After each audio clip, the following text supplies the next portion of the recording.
It's the Mixed Martial Arts Hour with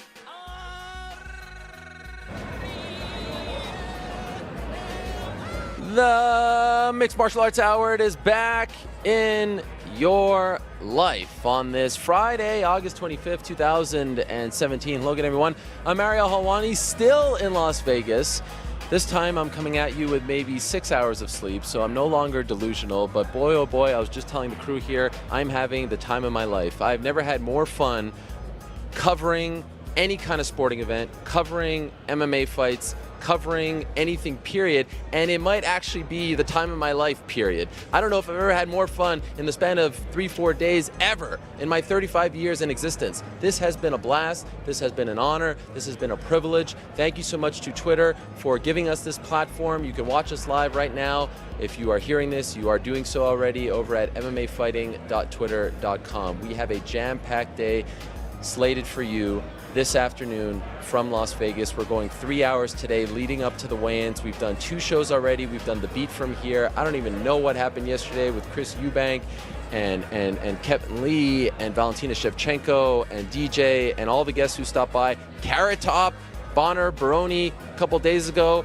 Gentlemen's Club with Floyd Mayweather. This has been unlike anything I could have ever imagined, and we are still a little over 24 hours away from the fight of the century, Conor McGregor versus Floyd Mayweather Jr. at the T-Mobile Arena in Las Vegas. Some of the names who will be joining us live here today, these are some of the names: Randy Couture, Teddy Atlas, Josh Thomson, Tyron Woodley, Heather Hardy, Brian Kenny, Stephen A. Smith, maybe Isiah Thomas, NBA legend, and who knows who else is going to stop by. We're in Media Center here in Vegas, just a couple of blocks away from the T-Mobile Arena. This is called Radio Row right behind me. Tons of guests here. The buzz is building. We were here on Wednesday. It was quiet. Now it's a circus. It's a zoo, and I love it. Look at it. Tons of outlets, tons of radio stations, TV shows. It's just so much fun. I hope that you have been enjoying the coverage. I hope you had fun with us over the last few days. Let's do it again. I do think in a matter of moments we're going to be joined by one of our first guests. And you know what? Maybe we should go. Randy, come on up here. Come on up here, Randy. Let's start with Randy Couture, the legend, who came in just for us. Randy, how are you? Good. How are you? I just called an audible. Why not? I could do that. I could do that, Randy, because I run this show. Thanks for doing this. Grab the mic right over there. Thanks so much for stopping by. How are you? Absolutely good. Thank you. This is great. I have a lot of questions for you, Randy, and I appreciate it. I'm happy to start the show with you right off the top. A couple days ago, I'm flipping through the channels, and I see Randy Couture on FS1, and I thought for a second the solar eclipse happened a little early. I thought I was in the twilight zone. How did you? I can't get on FS1 anymore. How did you get on FS1? You know what? I have no idea. What do you mean you have no idea? They reached out to us. They and kidnapped asked you? if I'd be interested in doing a couple of their talk shows, and of course, and I haven't been back literally in 5 years. Yeah. So it was cool to go back and see everybody there and be back in the green room and the whole thing. It was fun to do those shows. Those shows are interesting. They're intriguing. They ask a lot of interesting questions. So it was good. But honestly, I don't know how that happened. Perhaps it was an olive branch. Perhaps you'll be doing more. You should be on there. I would be happy to. Okay. I enjoyed working there when I worked there. It's something that I do enjoy. I think giving a fighter's perspective, I think we see things that other people don't see. So, how do you feel about this? Because building up to this fight, we've been talking about you versus James Toney. Yeah. That was so much fun to cover. Of course, it was the reverse.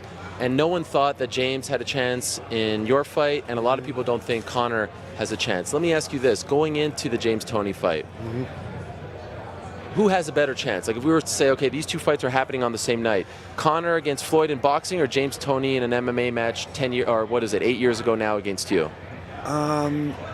It really depends on the combatants. I wasn't going to play James's game. I had respect for James's ability as a boxer. This is an MMA engagement. I wasn't going to stand around in front of him and see how hard he hits and see how good he rolls his shoulder and throws that hook. I mean, there are a lot of other pieces to MMA, and I want to see how he's going to do in those situations. This is the opposite of that. Conor his striking style is from more traditional martial arts.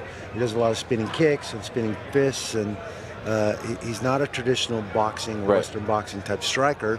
And now he's engaged in purely boxing competition, where that footwork and that timing and that hand speed and all that stuff comes into play. And he's fighting arguably one of the best defensive boxers we've seen in 20 years. Yeah. Does he have a chance? Absolutely. He's got a couple things going for him. He's unorthodox. He's a southpaw and he's unorthodox. He's not going to throw things like Floyd has seen coming at him for his entire career.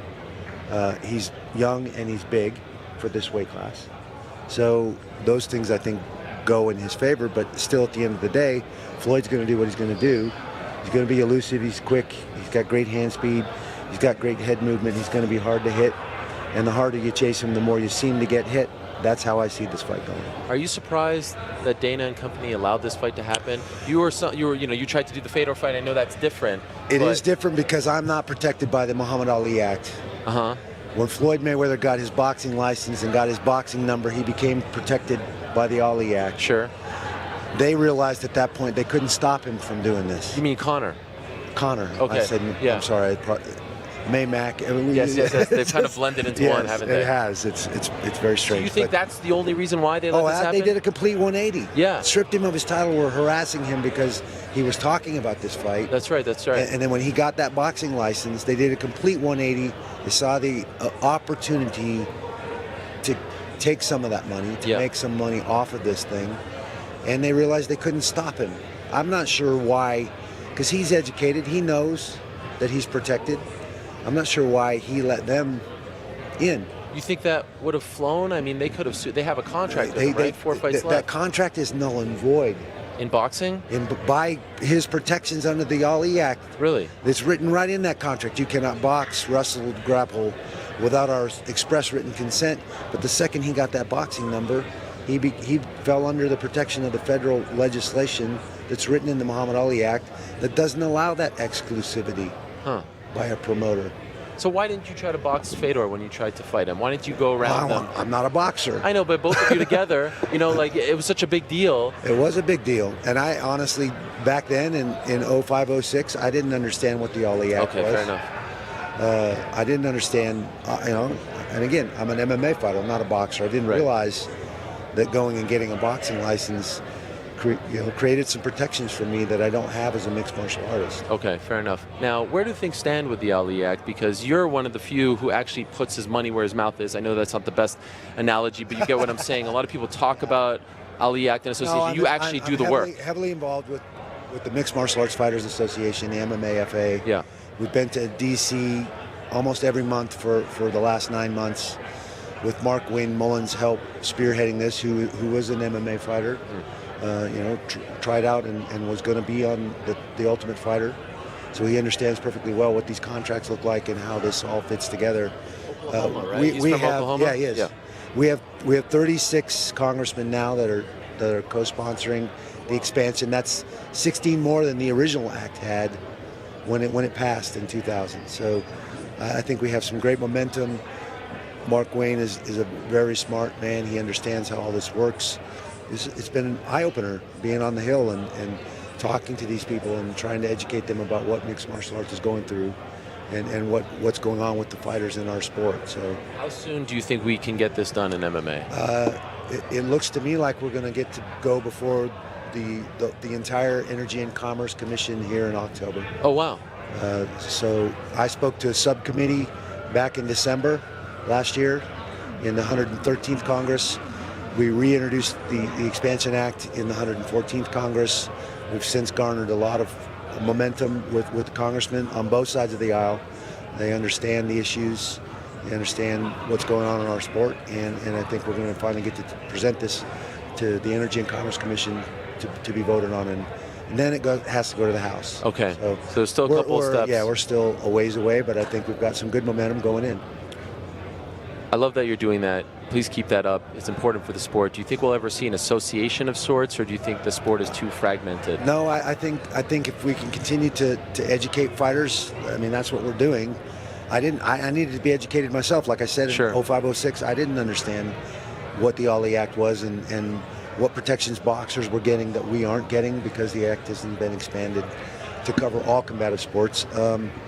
So, you know, there's an education process. It's a bit scary when your potential career is on the line. I can't imagine what Curt Flood was going through in baseball when all this was going on in baseball and they were trying to form a baseball association, you know, for the players. Right. And that's basically what we're in the process of, educating fighters, letting them know that if we come together, if we use our voice, that we have a lot of power. And we need to use that power to create some transparency in our sport, to you know, allow us as athletes to get some of the things we need: healthcare, retirement plans. I mean, there's a lot of issues in our sport right now for the fighters. We're not getting our fair. The revenue that comes into our sport, we're getting a very small percentage of that, and that there's not another professional sport like it. Do you think Conor is opening some of those doors? Maybe he's certainly shedding a light on it, in this, and him going out and getting a boxing license. Diaz went and got a boxing license too. He's certainly shedding a light on some of these issues and what's going on, and the difference between. I've been asked that since I started in '97. Why don't you make that kind of money? What's the difference between boxing and MMA? And I didn't understand or really know how to answer that question back then. I have a better idea now what the difference is. There was a point where you were making a lot of predictions about UFC fights, and you went on like a crazy streak of getting all kinds of. It was amazing. 97%. Yeah, or it was something. nuts. So your prediction is the only one I care about for this fight. Can Conor do it? Can he pull it off? What do you think? He can. I think he's got a fighter's chance in this. Sure, he's an amazing athlete. He's a great mixed martial artist. Is he a great boxer? I don't know. You know. But what if he goes in there and just tries to play dirty as a martial artist, hit him in the elbow, hit him in the shoulder, just frustrate him? I think he has to do that. Yeah. I think he has to do that. He has to do those unorthodox things that most boxers aren't going to do. That's one of his advantages. So wait a second. Are you picking Conor? Is that what's happening here? I think Mayweather's going to win this. I think it's going to be a 12-round typical Mayweather performance. Fight? It has that potential. Really? Floyd is that elusive. You know, I mean, he's talking about, I need to be the aggressor because of the Pacquiao fight and all these things. I get it, but I just don't. You know, he's 49-0 for a reason. Right. He knows what he's good at. He knows what's gotten him to that point. Everyone's, it's a fix. He's going to throw the fight so they can make more money and do it again. I do not see that. He's not going to risk that one loss, right? No. Why would he? He's already making a ton of money. Yeah. How much 150, more? 200. Yeah. So what's the crazy. point? Do you think that it would be a massive disaster for boxing if Conor wins, or do you think that people view this as just sort of a one-off and not really a victory for MMA because it's boxing? No, I think there is. I mean, I felt that kind of pressure when I fought James. You did. You know? Like you were representing absolutely. The sport. I was representing my sport. I think boxing has more to lose in this engagement than we do. Even if it goes 12 rounds and Mayweather gets a decision, I still think that's kind of a win for us. A moral victory. They comment on how bad our striking is and we'd knock you out and all these things. I've heard this stuff since I started in '97, 20 years ago. Yeah. So I get that. I understand where they're coming from. I understand what they're analyzing and looking at. I don't think they understand what it's like to step in that cage when somebody can kick you, take you down, elbow you, hang on to you and punch you, do all the things that we do in MMA that you have to be ready for. It changes. It's not the same sport. There are a ton of similarities. It's still an individual combative sport, don't get me wrong, but technically it's not the same thing. Striking changes, your stance changes, all these things change when all these other things are a potential threat. Randy, your insight is second to none. I really appreciate it. You're doing great stuff with Hawaii 5-0, right? Thank you. I had a lot of fun with that. My fourth episode. Yeah, great stuff. You're crazy character, but he's fun. You're an amazing ambassador for this sport, and especially the fact that your fighting days are over, but you're still fighting for the younger guys, I think speaks volumes to who you are and your character. So thank you so much for that, Randy, and thank you for stopping by, making the check. Everyone's gonna attack you now back there, so get ready for that. But let them know who brought you here, all right? Yeah, absolutely. There he is, the legend Randy Couture. We appreciate his time greatly joining us here this morning. You can just walk off, Randy. That's what we do here. We don't take commercial breaks. Okay. It's kind of on the fly. There he goes, Randy Couture, the one and only, the former UFC champion, Hall of Famer, legend, living legend. What a way to start day number 3 of our live MMA Hour programs. And I believe like 2 trains passing in the night. We've got Randy Couture, and now we've got the inimitable, the incomparable Floyd Mayweather Sr. Without him, none of this is possible. Without him, we are not here talking about that young man. Floyd Sr., how are you? You are dressed impeccably today, my friend. Okay, thank you. You just have to put the microphone to your mouth so the world can hear you. We got it? Yep. Okay. Are you enjoying this? Sure. Because you were kind of critical of this fight. You kind of said that, yeah, this doesn't really make sense. He has no chance. But look at this spectacle. This is great for boxing, isn't it? Everyone talking about the sport. Right now, I'm saying that it's great right at this moment because it's a lot of things that can come out of this and change it around. It's a lot of things can do that, but right now it's looking good right now, though. What do you mean by a lot of things that could come out of this? It's a lot of things can change. Like what? Around. What do you mean? Oh, you know, it's different things, you know, and it can be. I'm just telling you that the reason I say what I say is because a lot of things can happen. You know, he can swipe Floyd's feet. Huh? You're worried? Huh? Are you worried about that? Of course I'm worried about that. Okay. I'm worried about that because I don't want nothing going wrong with my son and nothing that should not happen. Okay. Are you worried about like a knee or an elbow? Are you worried about a kick to the head? I'm worried about all that. Really? You don't? You think this man is unhinged? He won't go by the rules, the Queensberry rules? You know, look at me. Let me just tell you something about people. People sometimes get. People sometimes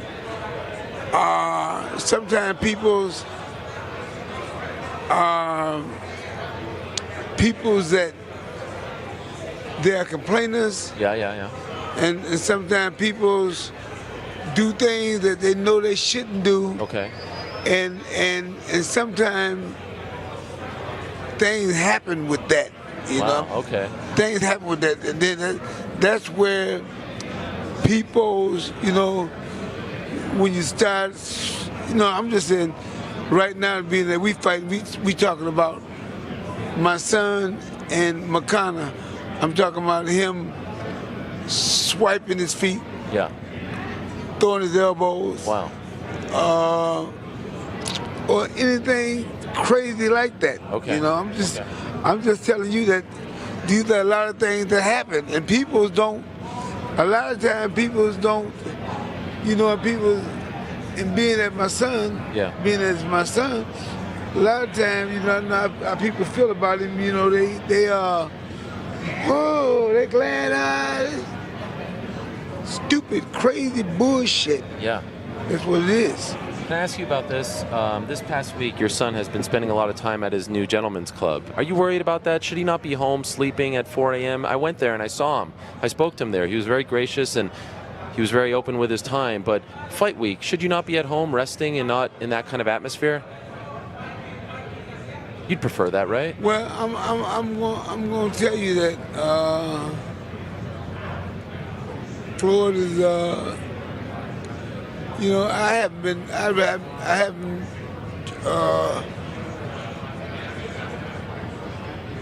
to the gym and stuff that much. Why is that?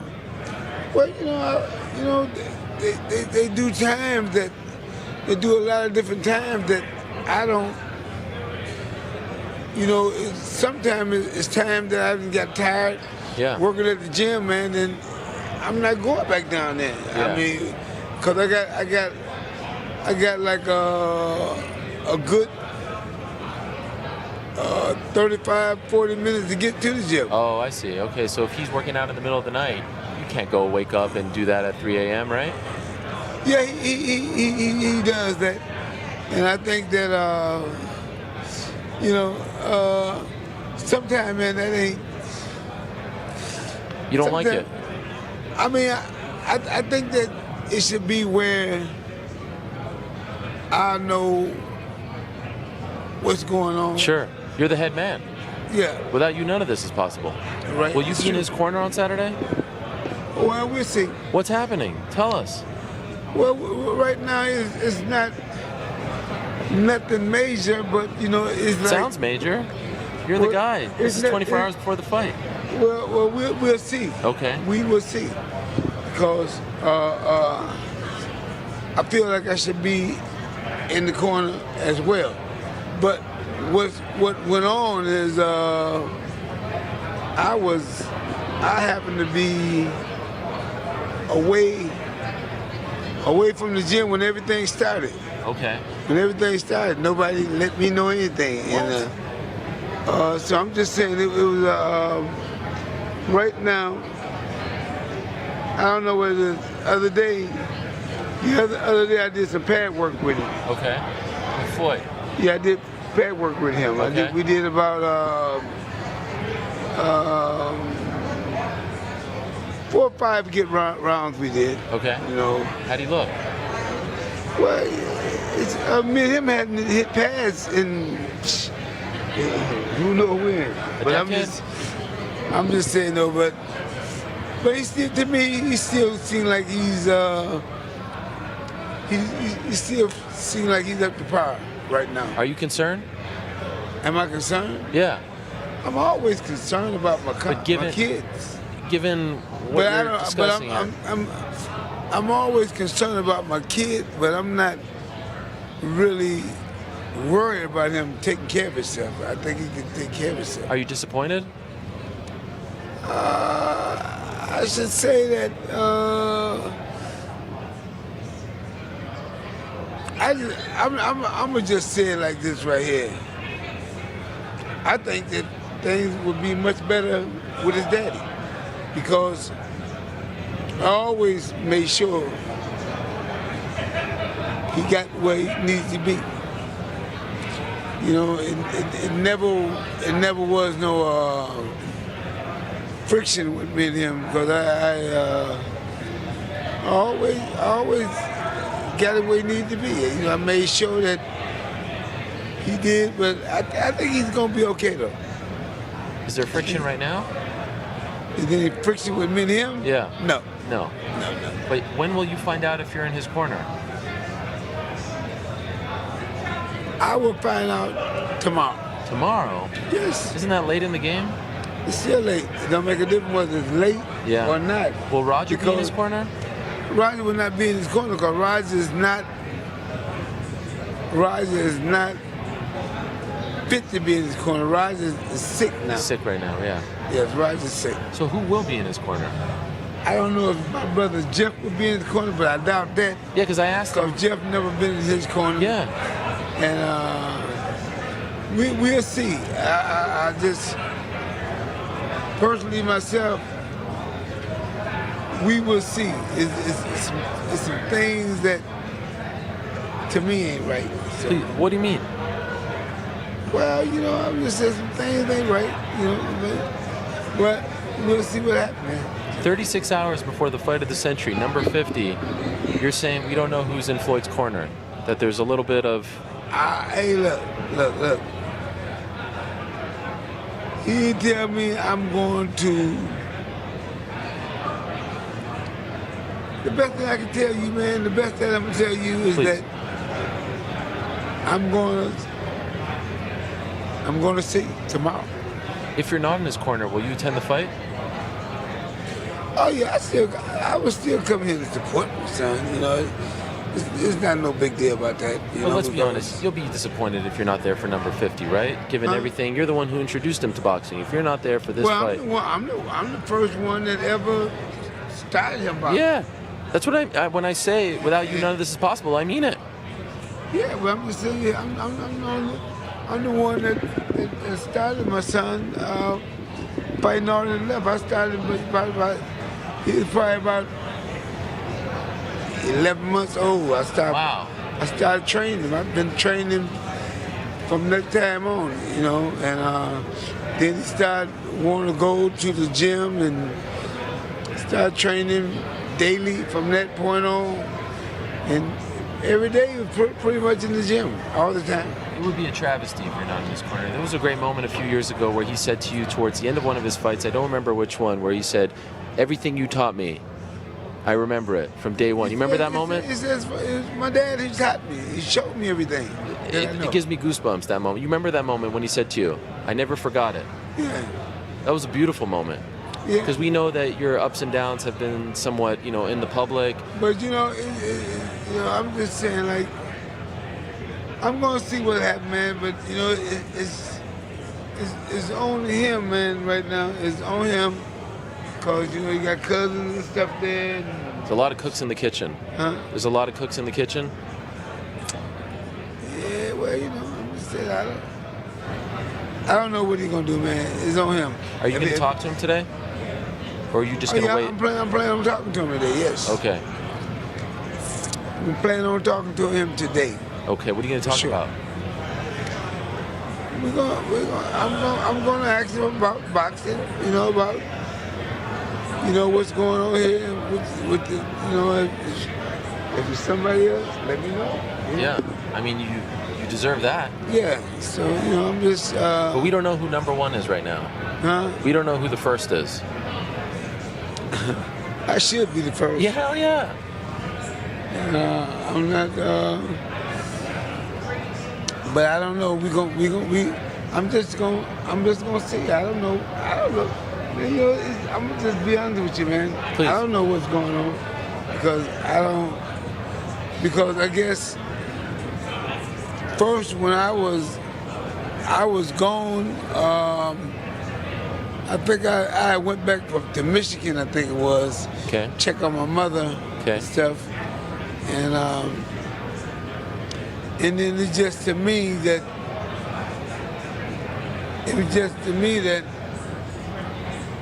when I came back, man, you know, all them guys be with him and this and that, man. We gonna see. I'm just gonna see. All right. For my last time, This will be your last time, right? Yeah, my last time. Yes. You won't corner anyone else after this? Huh? You won't corner anyone else? What do you mean? You won't be in anyone else's corner after this fight. This was going to be your goodbye? Or last night for Floyd? I trained Andrew DeBeatty. Okay, yeah. I trained him too. Okay. So he's another opponent that I trained, you know, he's one of my fighters. Okay, all right. He's one But of the this is guys. the last time for Floyd. He's the upcoming fighter right now. Yeah. DeBeatty. So I got Mickey Bay, and I got I had a couple other guys I dropped. Then you know, to me it's just I'm not worried about anything right now. I'm doing well, so I'm not worried about it. Okay. Can I ask you about this? Yes. Floyd Jr. says that he's going to go forward, that he's going to repay the fans for Manny Pacquiao, that he's going to bring the attack to him. Do you believe that? Do you believe that he's going to do that, or is that just promotion? What? Because that's not the kind of fighter that he is.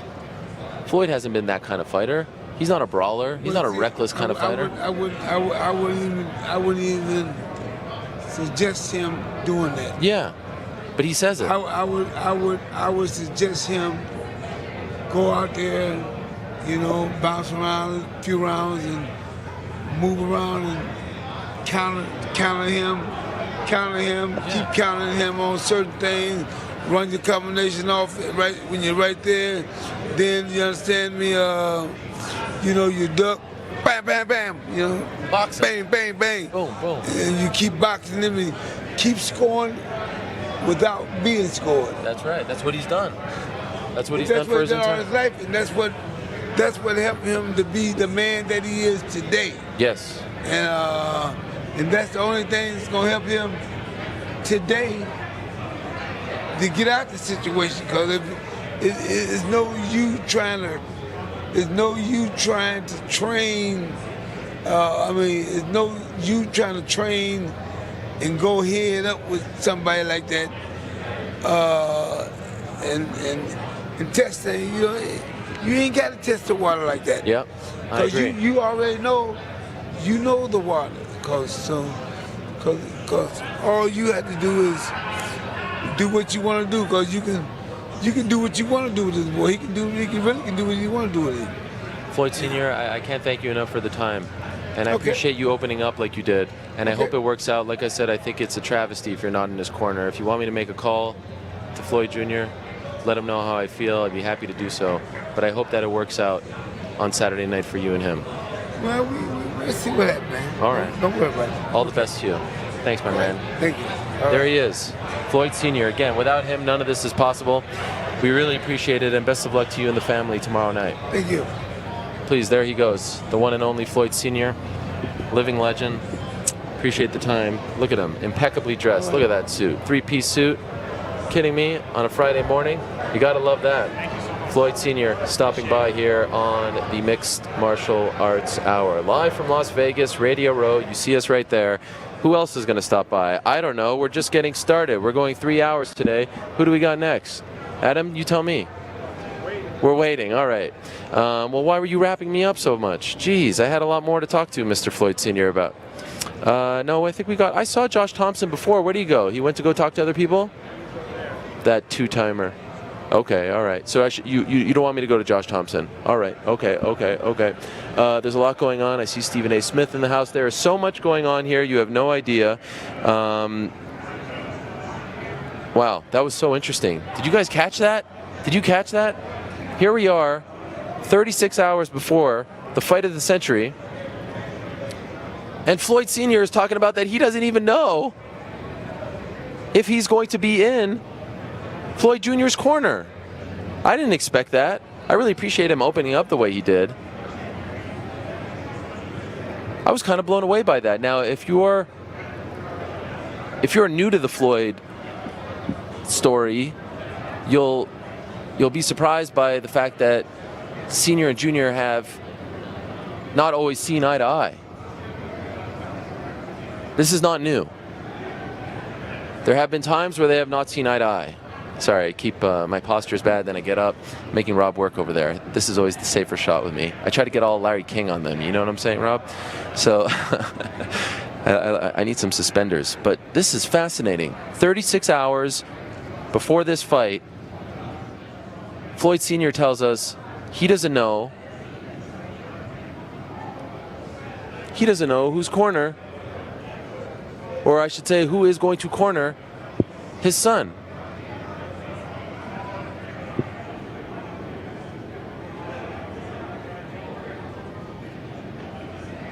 Still trying to digest that. I mean, it's one thing 2 months before. It's one thing to be up in the air. It's one thing to try to figure it out. We're 36 hours. Roger Mayweather, his brother, is sick. He mentioned that. He's been dealing with some health issues. And so he's not going to be in Floyd's corner. He's always kind of been the mainstay.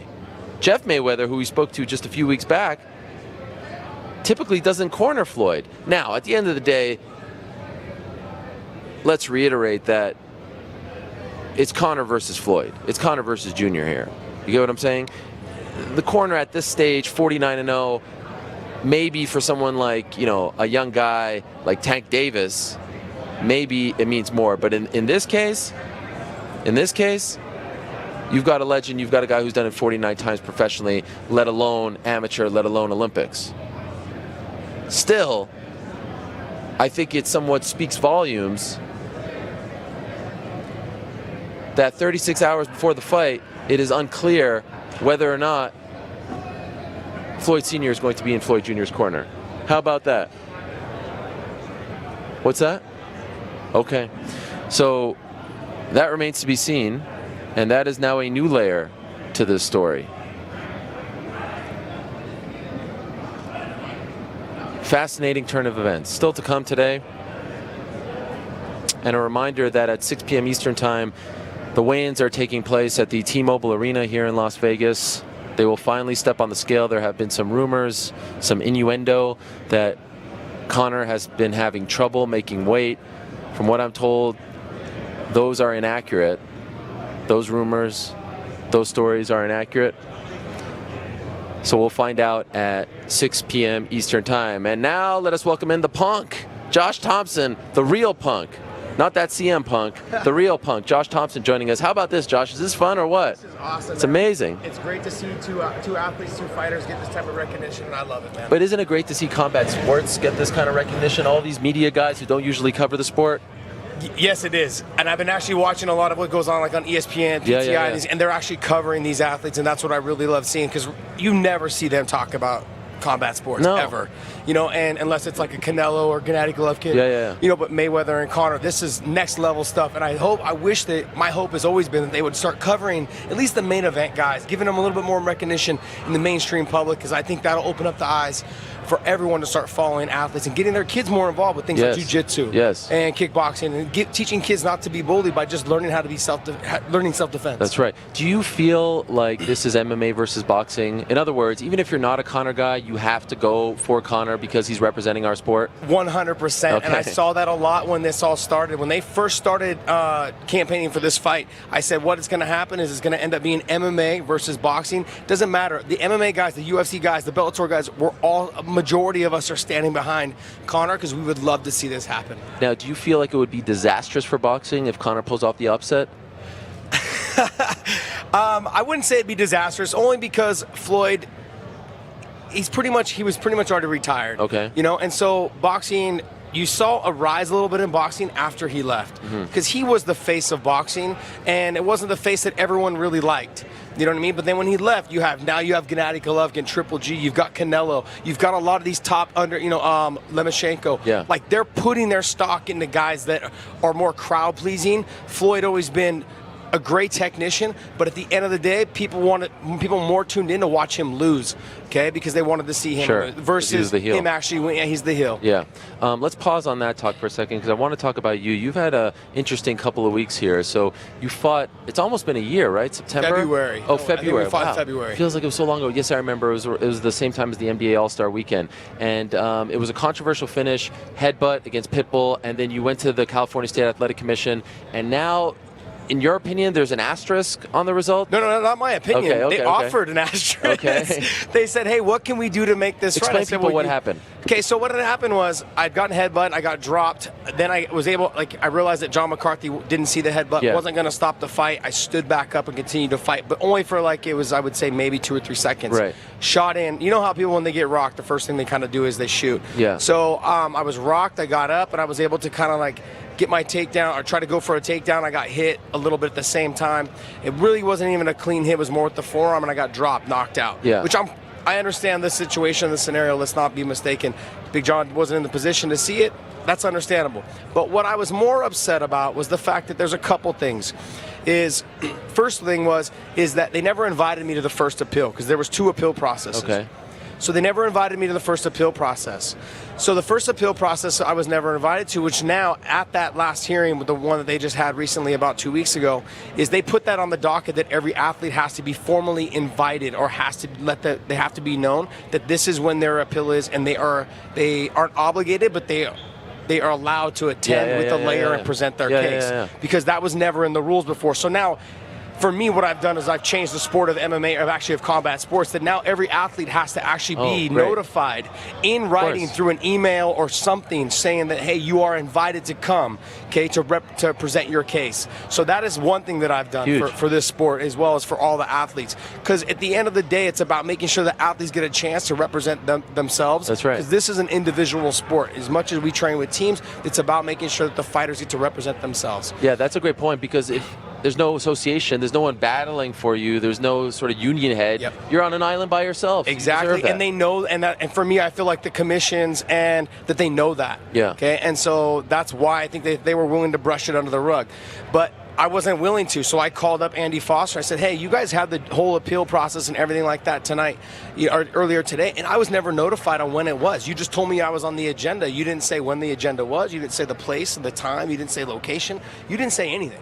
So we had a conversation about it. It was late at night, and I wasn't as upset about the fact that they ruled against me. I figured they would. I mean, how often do we hear that they change these things? Exactly. So, rarely. But it was the fact that I was never notified, so that's why we came back, and I ended up getting the second appeal, which was actually then put into place a couple weeks ago. Okay. Now the problem that I have with what was going on is, Big John admitted that there was a headbutt. Yeah. Okay, so I'm out there pleading my case. Big John admits that there was a headbutt. He admits he didn't see it. He admitted that had he seen it, he would have stopped the fight and given me my 5 minutes to recover, as well as have the doctor probably come in and see me. My argument was, if that's the case, if that's what you said, Big John says he would have done, then why is this being ruled a loss? Yeah. Because when you look at what their argument was, California Athletic Commission argument was, is that because I was headbutted and I didn't go down and like scream in pain or grab my head and say, hey, I was headbutted, that's why they're not overturning it. I didn't let the ref know that I had been fouled. And I said, well, it's not really on you to do that. I said, well, that's my argument. I said, my argument is I'm presenting this to them. I'm telling them, like, I didn't realize that as I'm fighting, it's my job to be the ref and to be the athlete. I said, and the other thing as well, show me in the rule book where it says that I need to make some sort of gesture that I was kicked in the groin or hit in the eye, or just because people do that doesn't mean that everyone does it. Sure. And after 20 years of doing this, I've had John call I don't know how many of my fights. You know when a ref's going to jump in. There's no reason to turn away. I could have gotten hit. Pitbull ran at me and basically was coming at me as I had a split second. I hit my butt. I was dropped from the headbutt. I hit my butt. I looked at John. John wasn't stepping in. Pitbull was running at me. I kicked him back and I went to stand up. Now, I actually thought I was knocked out right then. I didn't even know I got back to my feet and shot a double leg. When I went back, and I didn't realize that until I saw the replay inside the cage. So I was a little upset about that whole thing. Like I said, it didn't realize the arguments that these California State Athletic Commission officers are making, the board. Yeah. I was baffled by. Some of the arguments were that it was just really that these are the people that are overseeing my career. I couldn't believe it. And here's the other thing is they're put into place by the governor of California, which makes it even worse. Because when you hear about politics in Washington D.C., and we can go on for that for days, but the issue is that you see that they're really just using the California State Athletic Commission as a stepping stone to get them into the next thing. Because they're not listening to some of their talk and their conversation, they had no idea what was going on. One of them was asking about pancreation earlier, and she says, what is this new like fighting thing where you guys just they use no gloves and hands? She says, like, it's really weird. Is it safe? And I'm thinking to myself, you have no idea what you're doing. Like you have no idea what MMA is. That's crazy. And so because I think Andy Foster is one of the best in the business. But he's not on the board. I know that's the and problem. That's the thing. That's the I believe you said EO, right? Executive officer is what he is. So what's the ruling? So the ruling is no. That basically they didn't want to overturn it is because they said I was able to intelligently get up and continue to fight. And I said, well, look, my other argument is this. Are you saying, because Big John called this fight as well, with Miesha Tate and Holly Holmes, she's completely choked out, but yet still throwing punches. Are you saying that because our bodies are conditioned to keep fighting, that I was in the right frame of mind to keep doing that? Then your logic makes no sense with the Holly Holm and Miesha Tate fight, because she's completely choked out and she's still throwing punches. You can't, that makes no sense. I've been doing this for 20 years, Ariel, and let me just tell you that it's hard for me to say that my body is not conditioned to technically get up or to technically like try and fight back. Or there's several occasions with the Hermes Franca fight I got dropped. I had no idea what was going on, but I do remember like kind of flailing, trying to grab him. Your body's just going through the motions, trying to pull them into guard. So that whole argument now, at the end of all that, when they all voted no, not to change the fact that it was a loss, they all immediately, within seconds, said, well, look, we were thinking about offering you'll be the first fighter to ever have an asterisk next to your name in the record books. And what we will do is we will put an asterisk next to Pitbull's win. So, and I said, well, what is the difference besides changing it and being the first to have an asterisk? It doesn't make any sense. It's kind of like a token. Yeah, and so I got to the point where I felt like they were just doing this to save face. Yeah. Like, hey, let's offer you this, and we're going to put in the notations that there was a clear headbutt. We obviously all agreed there was, and moving on. And I said, wow, this is horrible. We have like 30 seconds left. I appreciate you breaking this down, but do you have your next fight yet? So I do not have my next fight. I do know there was a lot of talk about me possibly fighting Zach Freeman or Caveman. Yeah. So if I get one of those two fights before the end of the year, Rickles. So before the end of the year, and then for sure Bellator 200 next May. Oh wow, that's going to be a big one. That's going to be a huge one. Oh wow, that's huge. I didn't know that they were doing that. That's going to be our mothership. Okay. Keep up the good fight, my man. A pleasure. I truly appreciate you having me on, Ken. Thank you. You're a veteran of the sport, and enjoy this. Enjoy the circus. This is awesome. I love it. Great. There he is, Josh Thomson, Bellator lightweight, the former Strikeforce lightweight champion. In fact, the very first event that I covered live for Strikeforce involved Mr. Josh Thomson going up against Gilbert Melendez, and that's when he became champion. So that was very fun, a decade ago. interesting stuff as far as the California State Athletic Commission is concerned. Here we have, as we move along, one and only Teddy Atlas stopping by. Wow, what a great honor this is. Teddy Atlas, the legendary boxing trainer, of course, of ESPN now. Thank you so much for joining us, Teddy. My pleasure. Yeah, you seem happy to be here. Are you enjoying this? You enjoying the circus? I'm doing my job. Yeah, you're not really enjoying this. I'm doing my job. You know, it's not that I'm... Hey, listen, I'm blessed. I could be doing real work, too. Yeah, that's right. Let's not be phony here. It's not, you know... let's be honest. There's a lot of people out there that have to work a lot harder than me. That's right. And I'm here for ESPN. I've been here all week. Are you staying for the fight? I have to. You have to. Part of my under job. duress? Not under duress. I know you're trying to be cute. And no, I'm not trying slick. to be cute. No, it's no what? problem. No what problem. do you mean? No problem. But not under duress because it's my job. And, you know, do I think it's a real contest in a fighter's world type situation, the way fights are usually contested, you know, in that kind of way? No. Why not? I think it's an event. It's an event. I mean, it's sanctioned by the Nevada Athletic Commission? There's a lot of things that go within legal realms. That doesn't mean that it's within the realm of what we're talking about, you know, professionally.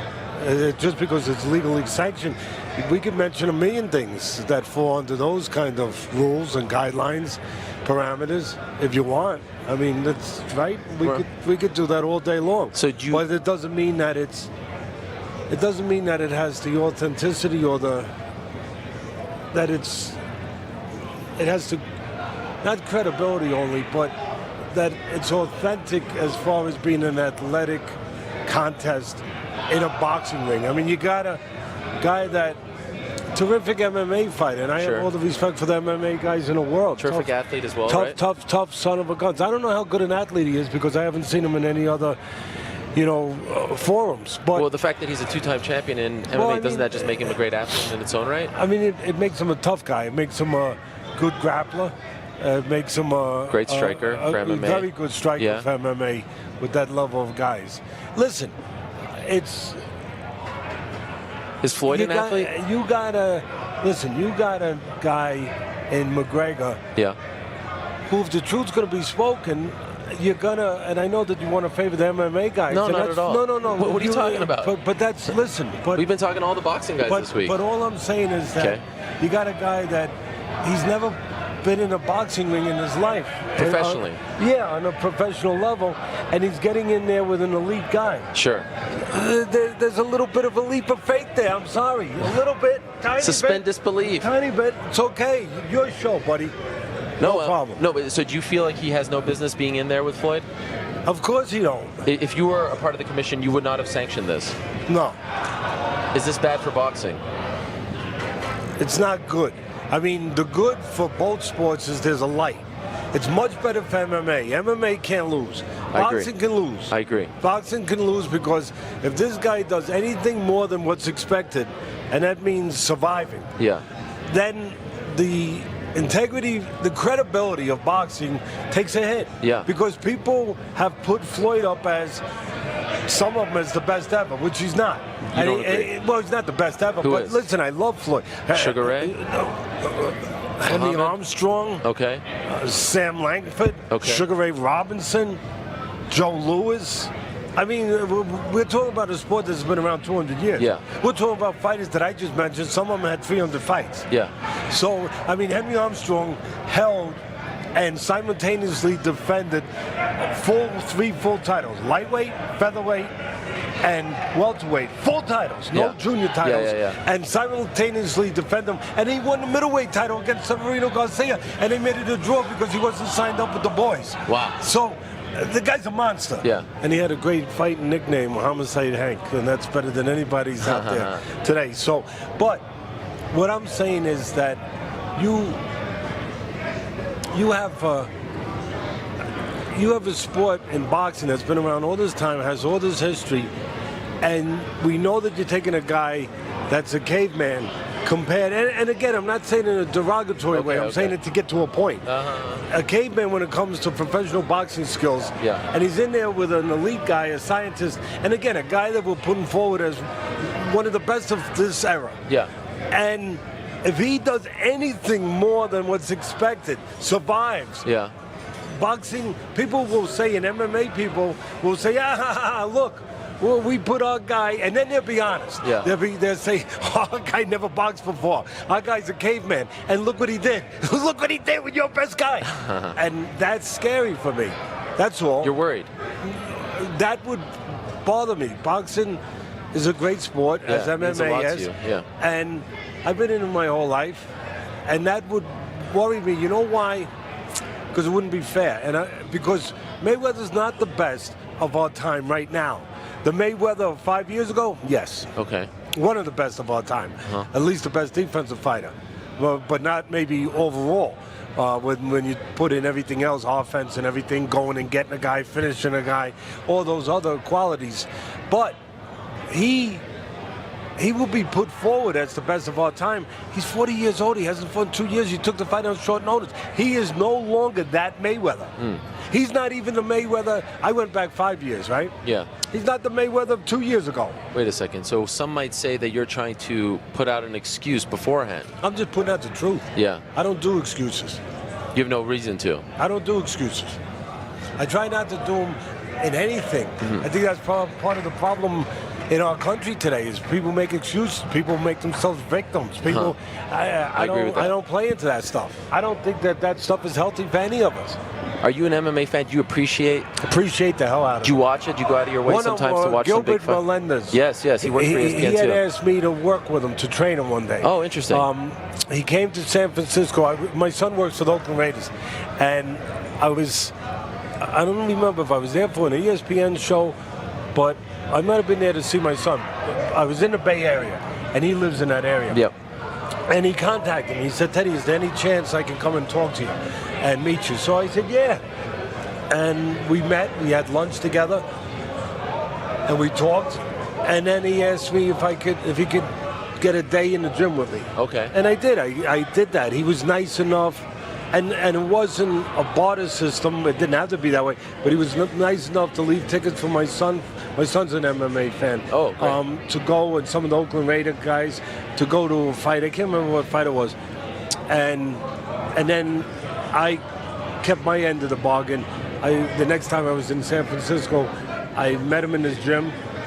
And I went to his gym, and we spent a day. Oh, wow. Where I worked with him. And listen, good guy. Tough son of a gun. All the MMA guys are just extraordinary from a discipline, from a mental. See, I appreciate not just the physicality. I appreciate their intellect in the grappling. You got to be smart to be a good grappler, not just strong. But I really, really, really admire their tenacity, their toughness, their discipline emotionally over their feelings, where they're always kind of like boxers. They're always fighting off the threat and the temptation from a natural standpoint, from human nature, from instinct of survival, to give in, to submit, to make an excuse, to get out of a situation. They are tough son of a guns. When you see some of the things that these MMA guys go when they're in a headlock, they're in a leg lock, and they don't submit, and somehow they find a way to turn the tables and get out of it. It is some of the most compelling, just dynamic, compelling, but extraordinary athletic feats that I've ever seen in my life. I appreciate you saying that. Ever. I appreciate you saying that. In anything. Teddy, I must say, speaking of admiring, I'm a huge fan of yours, and you may not believe me, but I believe you. Okay. What you said after the Pacquiao fight against Horn, I've been watching you for many years. You continue to do a great job, and you continue to be the standard bearer as far as boxing analysts are concerned. So thank you so much for all your hard work. I appreciate you stopping by, and enjoy the fight on Saturday. Yeah, and I hope everybody enjoys it, and you guys, like I said, a lot of respect for you guys. Thank you. Thank you so much, Teddy. All the best. One of the very best as far as sports analysts are concerned, period. Boxing or not, Teddy Atlas stopping by of ESPN. He'll be weighing in on the action over on the mothership in the coming days and hours. We only have a little over, there you go, there's your napkin page. A little over, 24 hours away from the fight of the century. That's what I'm calling it, the money fight. Now, in a couple of minutes, we're going to be joined, or a couple of seconds, we're going to be joined by another living legend. Today's the Living Legend Day. We've got Randy Couture, we've got Floyd Sr., we've got Teddy Atlas. Now we've got, coming up, Isiah Thomas. Not the Isiah Thomas who was just traded. Isiah Thomas, Detroit Pistons, number 11, the Hall of Famer, the NBA champion. Coming up right here, there he is, the one and only Isiah Thomas in the house. Wow, this is something. Let me stand up for Mr. Isiah Thomas here. How are you, my friend? Thank you so much. Please sit down. Isiah Thomas, you want to wear these? Sure, go ahead. You don't have to. Hello? We're just live right here, okay? I don't know how I can follow Teddy. Oh, my God. Teddy Atlas is something else. He breaks it down, Let me put right? this down. Are you a fight fan, Isiah? I'm a fight fan, and the way he breaks it down and the way he gives it to you, I mean, you think after Teddy has given it to you, like you know what you're talking That's about. right. I said he's one of the best analysts, period. Not boxing, sports in general. Absolutely. He breaks it down. Yeah. So do you appreciate MMA as well, or are you more of a boxing? Yeah. You watch MMA? I do. Really? I'm do. surprised. Yeah. Sometimes, I don't know. I don't know like all the names. Yeah. To call them out. Sure. But the sport has grown. Right. And not only has it grown, but I love the way they've incorporated the gender aspect of it. Great point. The male and the female. That's right. And everybody is fighting. Everybody's in great shape, and the respect they have for each other in the ring, outside of the ring. When the fight is a fight. Sure. But at any point in time, they can really, really hurt each other. Yeah.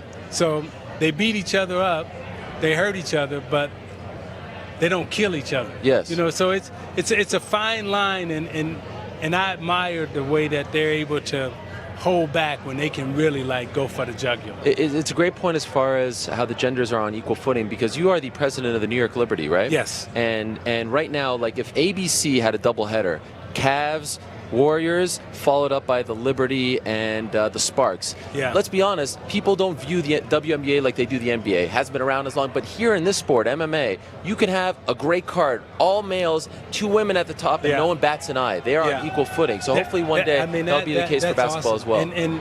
And what MMA is doing for the WNBA, just in terms of sport, by being so out front with it, empowering. Right? It's definitely helping the WNBA. It's making more women and more people come to our sport and view our sport on an equal footing. Can we get a prediction? Who do you think wins, Conor McGregor or Floyd Mayweather? I'm hoping Mayweather wins. Okay, this why? is why I hope he wins, because he's always been supportive of myself. Okay. He's always been supportive of the NBA. Yes. I mean, he shows up at the All-Star games. He comes to all the events. He's sitting courtside. So, he's always given us love, and he's always given me, myself personally, love. So when I look at the fight, I look at it and I say, okay, McGregor comes in and, he's used to having 8 weapons, right? His 2 feet, his knees, elbows, But now you've eliminated 6 of those weapons. So he's only got his right hand and his left hand that he gets to work with. Yeah. And Floyd is used to working with his right hand, left hand. So in terms of punching, slipping punches, so forth and so on, I do think that Floyd has the advantage. Now, the one disadvantage that Floyd will enter into the ring with is that the first 2 to 3 rounds, when you fighting somebody or playing against somebody in a basketball standpoint that you never played against, sure, you don't know what this guy can do. You don't know if he's good going left. You don't know if he's good going right. That's right. So the first 2 rounds, I think it's going to be interesting to see if Floyd can figure them out. Great analysis. I wasn't expecting that kind of analysis from you, and I appreciate it very much. And you may not expect this from me. I'm a basketball aficionado. I cover this fighting stuff, but my true love, number one, is basketball. Awesome. I remember 1984, you and Bernard King at the Silverdome. Yeah. I remember the finals when you had the bum ankle and you're hopping around. One of the greatest. Right. I remember when the Dream Team pushed you out. Yeah. And I thought that was BS. Yeah. I thought that was BS. And of course, I remember that too. I remember it. And it wasn't cool that they did that. But you came back for the next Dream Team, but it wasn't cool that they did that. So I've been following your career in basketball for years and years. And I must say, I am a diehard. And when I say diehard, I will go toe-to-toe with Spike any day. I'm the biggest Knicks fan on the planet. Yeah. So I've been following you with the Knicks for quite some time. You know what I love about the Knicks fans? Okay. It's just what you just said. You would go toe-to-toe with Spike, in terms of who the biggest fans. I have never been in a place where people are so passionate about their team. Yes. And love the Knicks so much that to the point where physically they get ill, they get angry, and they really want the Knicks to win. They really want their team to win. And I can tell you this, now that I've been in New York for a long period of time now, I understand. Oh, my gosh. I understand that passion. I understand that love. And, you know, even the mean things that are said, you know, they're still said from a loving place because they just want you to win. Like, you just want the team to win. There's a wound in my heart right now. The past 17 years have not been great. Yeah. There have been some moments here and there. But you know what? That wound, 17 years not been there, the most impressive thing that I see about Knicks fans, and I've experienced this being the president of the Knicks. Please, yes, I know. We have no shot at making the playoffs. Yes. You mean this year or in general? No, this is when okay, yeah. 3 minutes to go in the game. You know, we're in April. Yeah. Maybe like 5 games left in the season. The whole stadium gets up and start chanting defense. You live and breathe it. I mean, I love it. It's the most surreal, beautiful moment. One of the most surreal, beautiful moments I've ever experienced. I have to say, and I'd love to get your take on this, I was thrilled when Phil Jackson left. I think Phil Jackson was the worst thing to ever happen to the Knicks. I think how he treated Carmelo Anthony publicly was disgraceful. I think how he treated Kristaps Porzingis, the future, was disgraceful. Do you agree? Do you agree that he did a pitiful job as president of the New York Knicks? I would say this. There have been a lot of us that have come through New York that want to do well. Sure. And, you know, for whatever reason, you know, we didn't do well. And I look at Phil, before he got to New York, how he's respected in the game, and that's the Phil Jackson I choose to remember.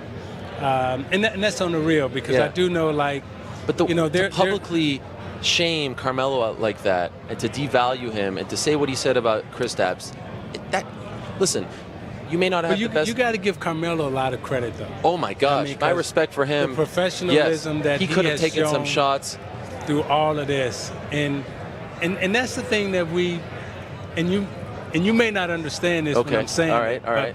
That's the thing that we love about New York, because it really does bring out the best in you as a person. Because you really do get pushed to the wall in terms of trying to figure out how to win, how to put it together, and how to satisfy the fan base. And, you know, that's why we all try so hard, and that's why we all want to crack that egg, just like you as a fan, right?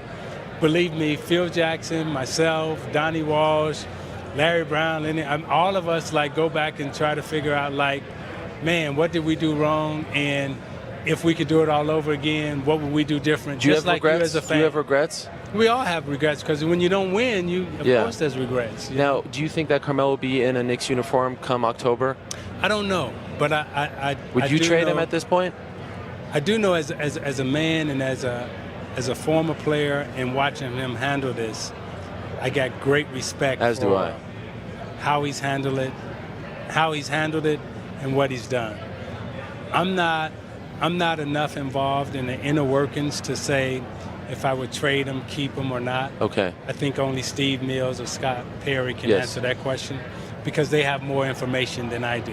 But I know as a basketball player and a former player, all of us admire his skill. I couldn't agree more. I read a lot of the New York papers, of course, and respected columnists like Frank Isola. Yeah. They seem to believe that you are still very much involved with the Knicks. That behind the scenes you have James Dolan's ear, that you speak to him, that you give him advice, that there's always a connection. Scott Perry with Detroit, right? I know my stuff, Isiah. Are you still involved with the Knicks? I'm involved with the Liberty. That's it. So if you exclusive? want to talk about the Liberty, yes, and you want to talk about the great year we're having, you are having a great year. And by the way, come buy some tickets. All right. At the Garden. Buy some tickets. I mean, the last 3 years that we've had with the Liberty, have been some of the most successel seasons ever. Our fan attendance is up. Doesn't get talked enough. Doesn't get talked about enough. The job that you've done with the Liberty. But that's okay. We just talk about the good and the bad. Yeah, but when we're doing extremely well right now, and I would say, like, if you if you want to see some good basketball, definitely come to the Garden and watch the Liberty You didn't answer play. the question there about James, about having his ear as far as the Knicks are concerned. He trusts you. He likes you a lot. Really. You're friends. I said I talked to him about the Liberty. That's it. I don't speak to him about the Knicks. No. Why? It's not. Just as friends. Yeah, advice. But I respect authority and I respect lines of authority. Okay. And it would be inappropriate of me and not respectful of me to whoever is in that job to voice my opinion on the Knicks. Now, when I'm on NBA TV or TNT, you do a great job. Then I can do that. But from a personnel standpoint or a strategic standpoint, that's not my place, and I have to respect those lines of authority. Would you like to be an executive again in the NBA? I don't know. Is that a dream? I don't know. I'm really having a good time in with the Liberty? what I'm doing. Yep. But you never say never. So I would have to answer that. I don't know. Okay. Can you tell us about what you're promoting here today? What do you have here? I partnered with MGM. Okay. And MGM, we're introducing our line of champagne, Shirlan champagne. We've been in the States 6 months, and it's the hottest champagne right now that's on the market. Really? Shirlan Congratulations. champagne. Shirlan has been making champagne since 1788.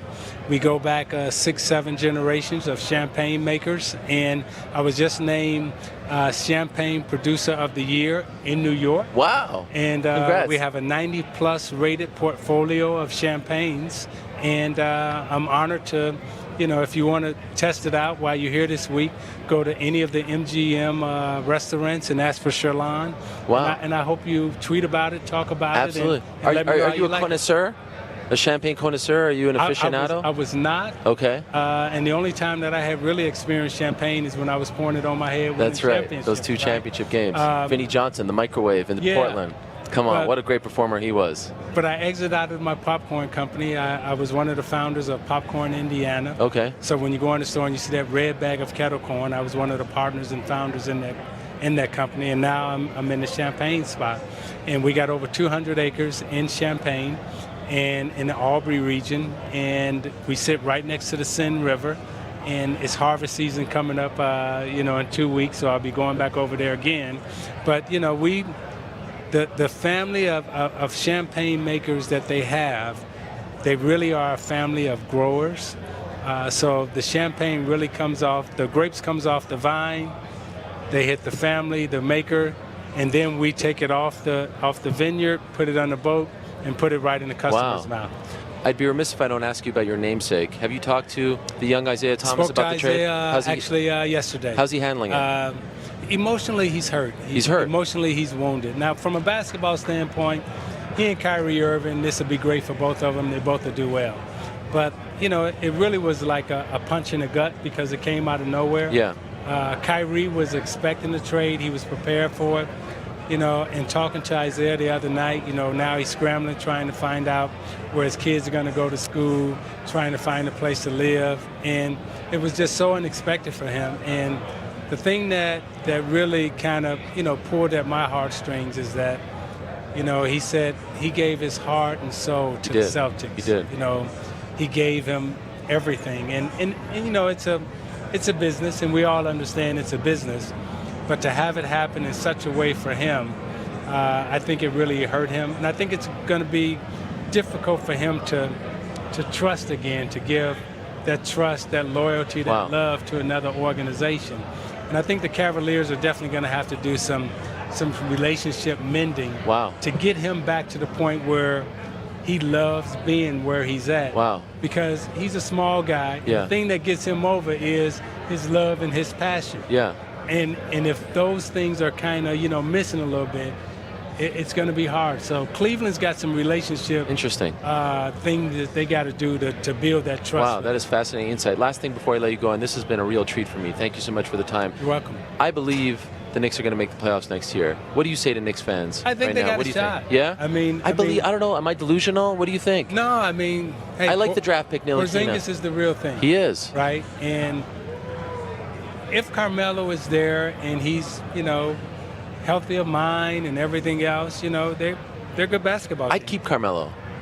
I'd keep him. He's a legend. Hey, all I can say. He's still got some left. Yeah, I mean, as basketball fans and former players, no one doubts Carmelo Anthony's basketball playing abilities. Yes. Now, can the relationship be mended with him in the front office? That remains. Well, one man is gone, and that's a good thing because I think now Scott Perry is very well liked from what I understand, so hopefully he can build that relationship. I remember also I'm Canadian, 1995 when you broke through that wall with the Raptors. That was great, those draft picks, Tracy McGrady, Damon Stoudemire, Mighty Mouse. We could go on and on, Isaiah, but you are out of time. I am out of time. Thank you so much. You're welcome. Congratulations on this. Thank you. Honestly, I say this personally, great talking to you. Thank you so much. It's been a lot of fun. There he goes, Isiah Thomas, the Hall of Famer, the living legend, former Knicks president, and former Detroit Piston, the two-time NBA champion. How about that? Isiah Thomas stopping by. You never know who's going to stop by here. You never know who's going to stop by here on the MMA Hour. Isiah Thomas in the house. How about that? That was so much fun. Holy smokes.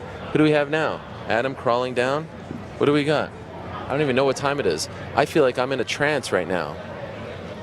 Isiah Thomas was just on my set. I had to talk to him a little bit about the Knicks. I had to weigh in on the Knicks, on the state of the franchise, because Isiah Thomas, as you know, at times,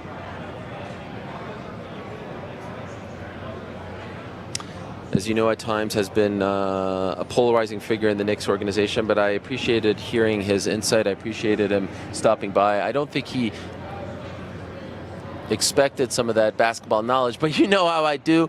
You know how I do. All right. So thank you very much to Isiah, all the guests. I appreciate everyone who has been sticking around with us. This has been so much fun. And now we're going to keep the train rolling along. I believe in a matter of moments we're going to be joined by Tyron Woodley, the reigning defending UFC welterweight champion. Tyron's just there talking to Stephen A. Tell Tyron we don't got all day. We don't got all day, Tyron. Hobnobbing with Stephen A. We got a jam-packed show. And then after that, we're going to be joined by Heather Hardy. And Stephen A. himself. Let me take a sip of water here. I don't know if you guys know, but Isiah Thomas was just on the show. Did I represent as Knicks fans? I think I did. What do we got? Oh, we got the big three. Oh, that's happening? Yeah. Yeah. Ice Cube. How about that? Ice Cube stopping by at 11:45. What I love about this setup is that you never know what's going to happen. What I love about this setup is it seems to be just like, let me just get a look. Like we were here 2 days ago, and it was kind of quiet, and I was wondering if it was going to pick up. I was a little nervous, to be honest. I was thinking to myself, is this it? This doesn't seem that busy.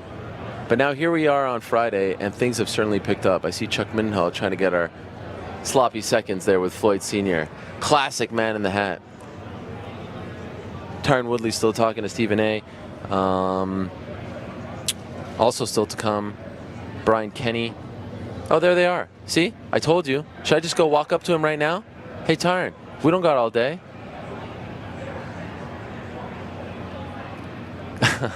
We go. Just walk right up to him. Walk right up to him right now. Do it. Do it. What do you think? Our time doesn't matter? What do you think? Stephen A's bigger than us? You think Stephen A's more important? I see how it is, Tyron. I see how it is. We're going to go right up to him. Tell him Ariel said so. Tell him Ariel sent you. There we go. There's Scott going to do the Lord's work. He's going right up to Tyron right now. Hey, if you're going to keep us waiting, champ, we're going to barge into your conversation. Switch to that camera for a sec. Switch to that camera for a sec. We're going to barge in on your conversation. Go closer, Scott. Go closer. We're going to barge right in. Get in there. Don't be shy. Adam, tell him to get in there. Tell him to get right up in his face. All up in his grill. Hey, Tyron. Tell Tyron to hurry up. Tell him to look at me right now. Changing numbers. Exchanging them. Oh, okay. Here we go. I'm going to go right to Tyron. I'm going to talk right to Tyron right now. Hey, champ, Tyron Woodley. Hey, champ. We don't have all day. I know this is a living legend right here, but we don't have all day. We don't have all day. This guy's sitting there changing numbers with Stephen A. Smith. You think we? Come on! I said 10:45 live at 11. We don't have all day, Tyron Woodley. I mean, my God. I mean, my God. What you see a more famous man and you just got to talk to him and big time us? I mean, my God, Tyron Woodley. I had to go there and drag you here. We are live. We are live. How about that? Can we just talk about this for a second? That's the best media place in the entire What does Stephen A. have compared to us? He's got a little. He's got a little sliver. Look at this. My man Ariel got How about his this? own Holding platform. it down. Fox what? Fox who? Fox who? Hey man, that's what I'm talking about. Do? How about this? Oh, now you're happy to be here, right? Now we're good enough for you? Right, talking to Stephen A. Thanks for coming. It's good to see you, my man. It's good to see you. What do we get? What kind of magic are we going to make today? Last time you're dropping bombs, making threats. Today, man, today I'm excited to be here. Okay. I get a chance. Where I'm at? I'm on you. You're right. You can talk to me. Just talk to me. Everybody getting we it got today. a 3-camera shoot. All right, so I'm just excited to be here. A lot of people didn't think this fight was going to happen. Yes. I knew it was going to happen. You did. Obviously, from some stuff behind the scenes. Oh. But just the fact that you have the biggest superstar in mixed martial arts right now fighting against the pound-for-pound best fighter in boxing, we would have never thought this fight was going to happen. Yeah. And the fact that it's taking place, we get to be here covering it. Yeah. I think it's pretty dope. Now, what's your role in all of this? I did a show called 2 days before the fight yesterday. Okay. I'll also be doing the weigh-in show, the pre-fight show, and the post-fight show. So I'll be doing those things, and occasionally people say, "Hey, man, we want to talk to you about this, and what do you think about that?" Because obviously I know Floyd. Obviously, me and Connor have had our run-ins, and I'm a champion in the UFC, and they want to hear from someone that trains at Wildcard Boxing for the last 8 or 9 years. That's right. I think I have a very unique perspective on the entire story, so I'm in a good position. This is a massive opportunity for you. A lot of eyeballs. For me, yeah. And it's funny because people think that you're on the outs with Dana, but if you're on the outs with Dana, you don't get these opportunities. Yeah. So this speaks volumes. Yeah, we kumbaya. You kumbaya now? We kumbaya. It's like on and off. One day yes, one day no. I'm a man at the end of the day. Yeah. And I feel like I do a lot of things for the promotion. I feel like I display a true champion mentality. And I feel like as a person, I don't go out there and say I'm perfect. I don't go out there and say I don't make mistakes. But I at least come forth and I try to represent the UFC in a good manner, my family. Yep. I try to do that. And when you're doing so much for yourself, promoting, being in your own movies, podcast, whatever. I got so many things going on. I feel like that is very damaging at times when you can say something about your champion. Sure. So that's what my issue. I sorted through that conversation, so everything's. You're all good? Yeah, we all good. You didn't get the public apology. Did you get the private apology? I didn't get the public apology, Come on. but at the end of the day, I'm waiting for it. Dana White is Dana White. Yes. And we all know Dana White. Yes. And when I demanded for the public apology, my gut told me I wasn't going to get it. Oh. But it's worth a shot. But it was worth a shot. But anyway, we got to the point where he voiced some things that he felt, and I think it's good that somebody that's on the level, he's basically the boss. Yeah. That he can at least hear me out on where I was coming from, and I can listen where he's coming from, and we can end the conversation in a peaceful manner. Did you get a private one? I got a conversation that basically he understood where I was coming from, I understood where he was coming from. Okay, you're cool get now. off my phone. Okay. Wait, who said that? You or him? I probably did. Oh, wow. I like that. That's good. Good for you. Well done. How's the shoulder? Man. Which one is it? It's this one. This one. I would love to say it's great, but I'm trying to go the non-surgery route. Okay. So that way I can be back in action. I gotta meet with a doctor about doing the PRP, the stem cell deal. I bought this stem machine. It's called an ARP. It's like some crazy Russian stem machine that contracts your muscles like 500 times a second. So I'm already to the point where I can lift my arm up. Okay. A few weeks back I couldn't do that. Okay. With no clicking, I was like right here. So wow. I'm getting better. But what am I in the rush for? Tell me who's the number one contender? Like, for real, you're not just going to throw me in there. I done already beat one guy twice, beat the best grappler that's ever been in there, beat the best brawler that's ever been in there, and you got all these guys, these clowns bumping their gums. Yeah. Let the deck shuffle. You guys fight each other. I'm going to sit on the throne, watch, and let me see a clear number one contender. Sure. Or guess what? I might go up to 185 and make Bisping and George St. Pierre see me because they obviously don't want to fight. So maybe it's time for me to take a move into a different weight division. You have drawn the ire of GSP. GSP doesn't get upset easily, but I think he's mad at you. I didn't get a chance to read. What did he say? Yeah, he was on my show. He said he's not scared. He wasn't happy with what you said about him being Oh, scared. he should have said that yesterday when I saw him. Oh, you saw him? Yeah. Oh, he's here? No, 2 days ago. I was in LA. Wildcard? And I was standing right down the street from Wildcard. I said, let me walk in there because that's my family. I walked in there talking to Marie, talking to Freddie. Yeah. And he was like, George is going to be here in 10 minutes. Oh, yes. I was like, I ain't got no issue with George. And to George, I talked to him, smiled, laughed, talked about weight. I have no problem with what I said. It's He didn't honest mention truth. it to you, though. No, I didn't. What did he say, though? He said he was upset. He said, "Oh, what?" I mean, I'm going off the top of my head now. There's a lot going on, but like saying that he heard your comments. Afraid? What do you mean afraid? I'm the greatest welterweight of all time. I'm the greatest welterweight of all time. Come prove me wrong. Yeah, that's the one. That's it. Are you hoping that he loses so that he comes back down? Nah, he's not gonna come. You can't lose and come back down and fight me for a strap. Why not? I'm Have not you gonna seen say the UFC the last couple of I'm years? not gonna say no Right. to it, but I just don't think that's gonna be his mentality. I don't take back one word. I'll say it to his face. I feel like George St. Pierre was the greatest welterweight of all time in his era. I feel like he's done what he needed to do as far as defending the belt in that division. Now he set the platform for the pay-per-view model. He can come back now. He has the pass to come back now and say, hey, it's a lot of money happening. You know, the world is viewing MMA in a different lens. I want to come back and participate in something I helped build. There's no shame in this game. But don't act like you're coming back to run the middleweight division or coming back to run the welterweight division. Had Wonderboy won, he would have fought him. It's a less dangerous fight. Damian Maia is a less dangerous fighter. The same thing I did to Damian Maia, he probably would have done the same thing. It would have been very tough to take him down. George just has probably some of the best timing that we've ever seen between him and Dominic Cruz. Yeah. It's very tough to get him to the ground. You've seen Koscheck, Fitch, some of the top wrestlers have problems not only not taking him down, but being taken down by him. Yeah. Johnny Hendricks. So that's what I think. And also, if you remember, when he left the sport, he had a lot of conversations about concussions. And what person in the UFC pound for pound punches harder than me? Roman Johnson's gone. Yeah. So if you're talking about pound for pound, nobody punches harder than me. I'm going to give him a concussion, maybe many of them. So that's what I think, and I stand by it. If he was sitting right here, I wouldn't say nothing different. I'm dying to ask you this question. Yeah. John Jones. Man. What's your reaction? You know what? My reaction is I do want to give the benefit of the doubt. Yeah. And obviously we all got stuff that we got to deal with. Nobody should be ready to just throw stones at somebody else. I do want to see what happens when they test his other sample. I do want to see what happens when they test the supplements, and I want to give him the benefit of the doubt. And even if he does come up and they say he took something banned, a 3, 4, 5, 2, whatever damn punishment he's going to get, that's punishment enough. I'm still not going to have much to say about it.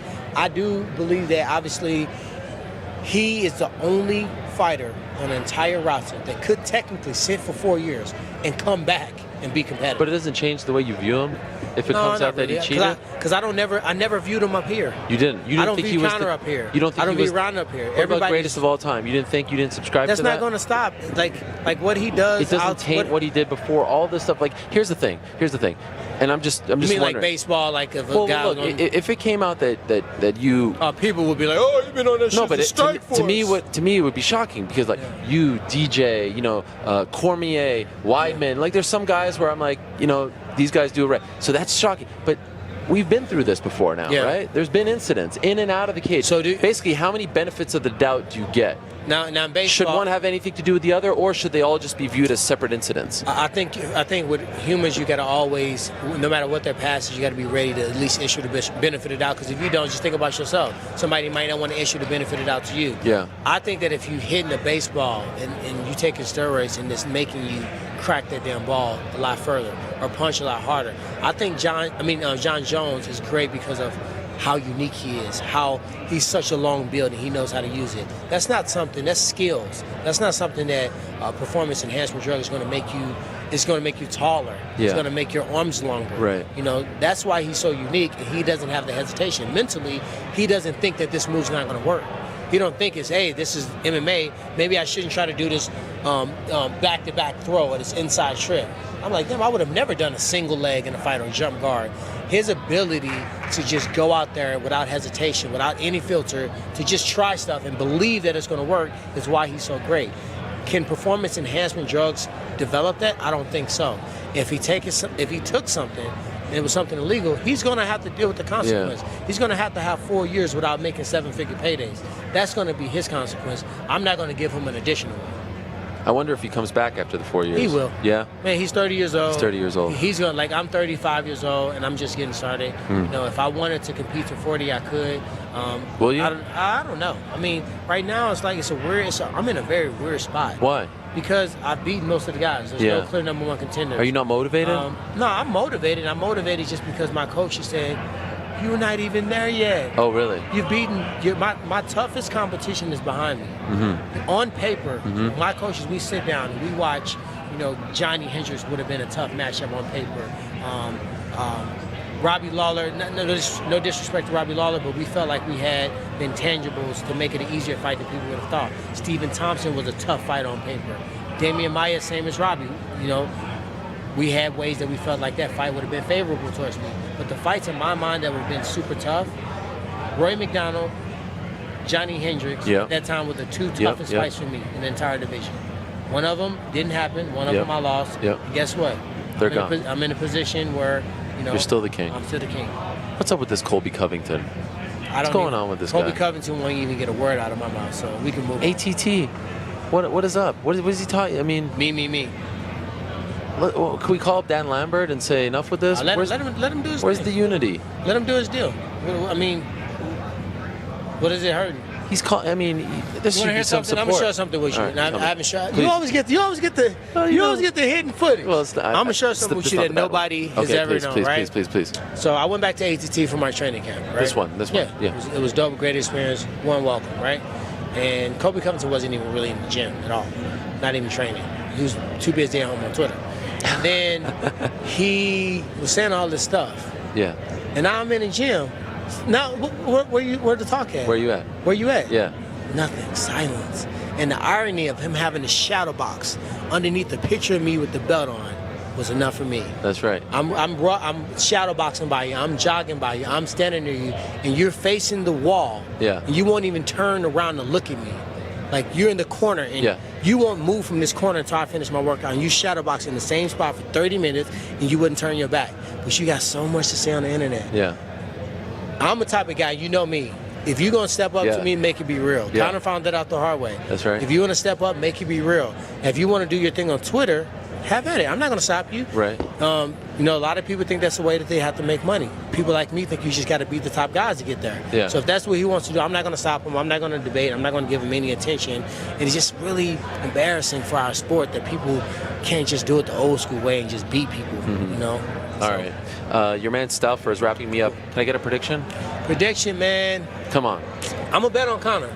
You're actually going to go bet on I'm going to go bet money on Conor. Oh, snap. How much? I'm going to bet $1,000 that he stops Floyd within 6. Because I think that's his chance. Yeah. And I'm willing to lose 1,000 if it don't happen. How much would you win? I think I'll win 7,500. All right. Yeah, 7,500. I like it. So that's what you're going for. But I think Floyd's going to win. But you're still going to bet on him? I'm going to bet on him. Yeah. Why not? Yeah, all right. Yeah. Thanks, my man. Right, I really appreciate you doing this. No you came only for us, right? Yeah. You met all these people as a result, but you came here for the. Look at this setup. I came here for Look you at guys, this setup. so you guys Look at this setup. remember that. There he is, the champ, the reigning, defending UFC welterweight champion.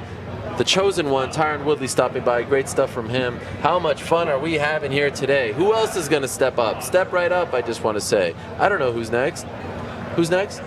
Heather Hardy is next. That's what they tell me, but you never know with these things. This is great. I am having such a good time here. We are in Las Vegas.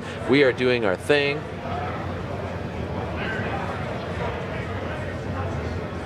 Amazing stuff.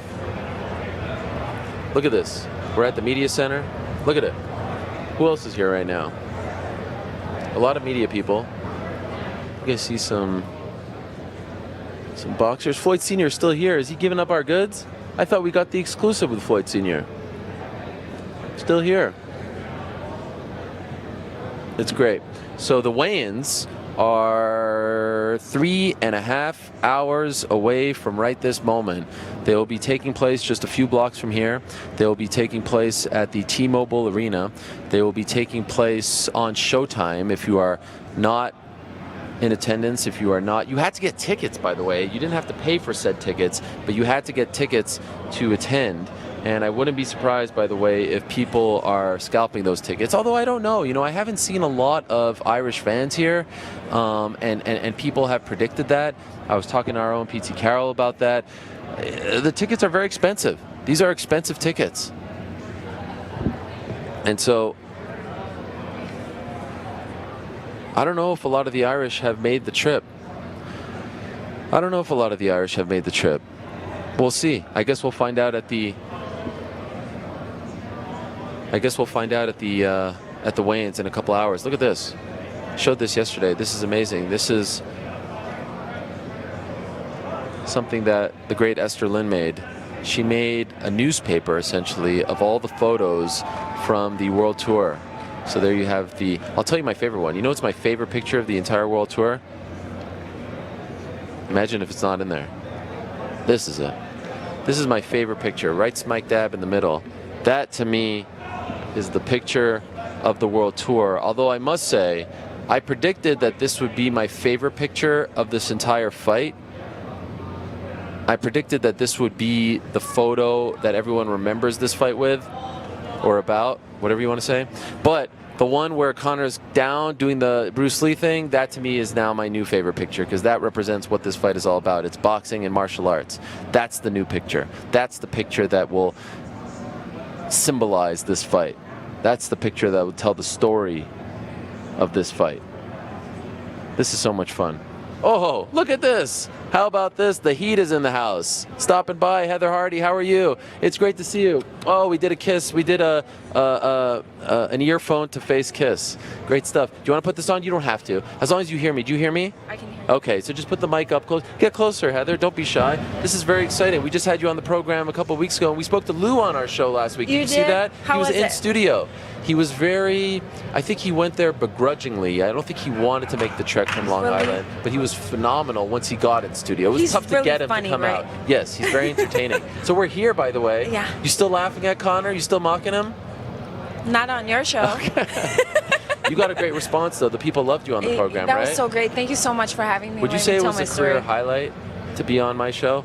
It was definitely up there in the top 10. Like between the nationals and gloves and belts and stuff, for sure. And how about this morning? See, you failed to actually say this on the show. You're here because you received an award from Mayweather Promotions. Yes. Is that not true? Yes. Tell and us now about everyone's going to think like I only like him because he gave me an award, right? Yeah, well, now the truth comes out. Now we know why you were backing him so much. Once again, the truth comes out on your show. He gave me an award. It was a Titans of the Trade Breakfast. They do it once a year. And sorry, I have gum in my mouth. Yeah.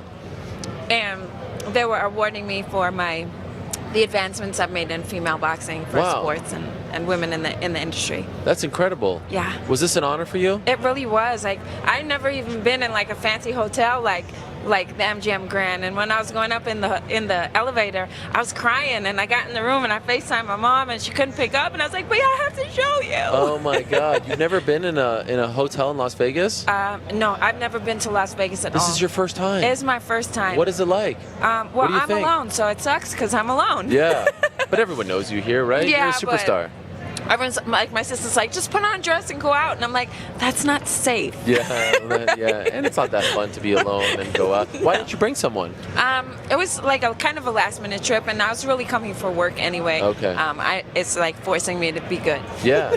Would you like to fight here? Is this sort of a thing that this you would love? This is my dream, to fight at the MGM Grand. Really? To fight under the same lights that Floyd Mayweather fights at. Wow. One of my dreams. One of but, your dreams. I mean, that's my ultimate goal. I would love a fight here on the big stage. How come you've never fought here? You've always been an East Coast fighter, right? Well, I'm signed by Lou, so I do all my fights over there. That's right. But it's not really so much symbolic of I want to fight in Las Vegas as I want to get on a pay-per-view card. You know, some of the biggest fight cards are right here in Las Vegas, like the Mayweather's fights. Yeah. I would love to make some money. If you want to put your gum out there, you can do that. Thank you so much. Yeah, Paige. She always comes through in the clutch. You're the best. There she is. All right. Paige is a big fan of yours, by the way. She's so sweet. So you got this award, and were there other awards, or was it all just about you? No. There were like 5 women who were honored. Sparkle Lee was honored. She's one of the first female referees. She's a boxing ref. She actually reffed my last fight, but refs fights all over the world. She's done like over 100 championship fights. There was 2 young kids, a basketball player, and also a rapper, a female rapper. That's fun. What an eclectic mix of individuals. It sure was. It was. Was Floyd himself there? No, Leonard Ellaby was there. Oh, wow. And I was kind of like fangirl, like, oh, wow, there he is. Don't be leaving Lou for Leonard, though. No. Lou's your guy. Lou's my dad. Yeah. Lou's my dad. He's going to be here, too. Yeah, he called me this morning. He actually was at the breakfast, so he was like, good speech, kid. But he wasn't dressed in a suit, so he didn't want to come all the way inside. Oh, he's bashful? Lou DiBella is bashful? Maybe in his pajamas. That's right. But that means you're not alone, because you've got your guy here. Yeah, of course. But who wants to go out with their dad? Well, that's true. Right? That's true. Are you going to the fight? No, I'm not going to the fight. Why not? Because they just had me come here for today. Okay, so you're going home? Yeah. When? tomorrow morning. You don't want to stick around for the fight? Well, they didn't ask me to, so Okay. I was like... Where will you be watching the fight? At Amity Hall. Where's that? In Brooklyn, New York, and I'm laughing because my friend who owns Amity Hall told me I better tell everyone that I'm watching on Amity Hall. So, David, yes, I'm watching the bar fights at Amity Hall. You're welcome, David.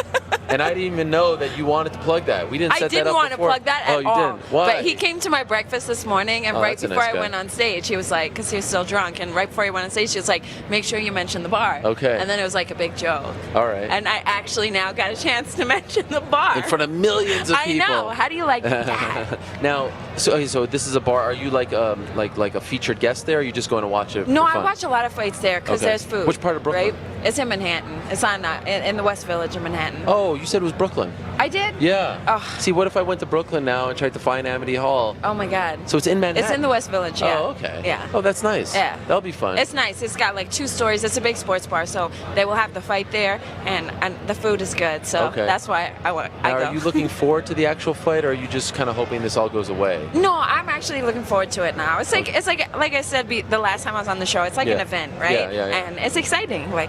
So we have had a lot of boxers here, and we had a guy named Chris Eubank here yesterday, and he was phenomenal. Chris Eubank, he's a legendary British boxer. Sure. And he was saying that Conor actually has a really good chance if he fights dirty, punches to the elbow, punches to the shoulder. He was actually saying that like all these boxer type of people, like yourself, who are not giving him a chance, actually.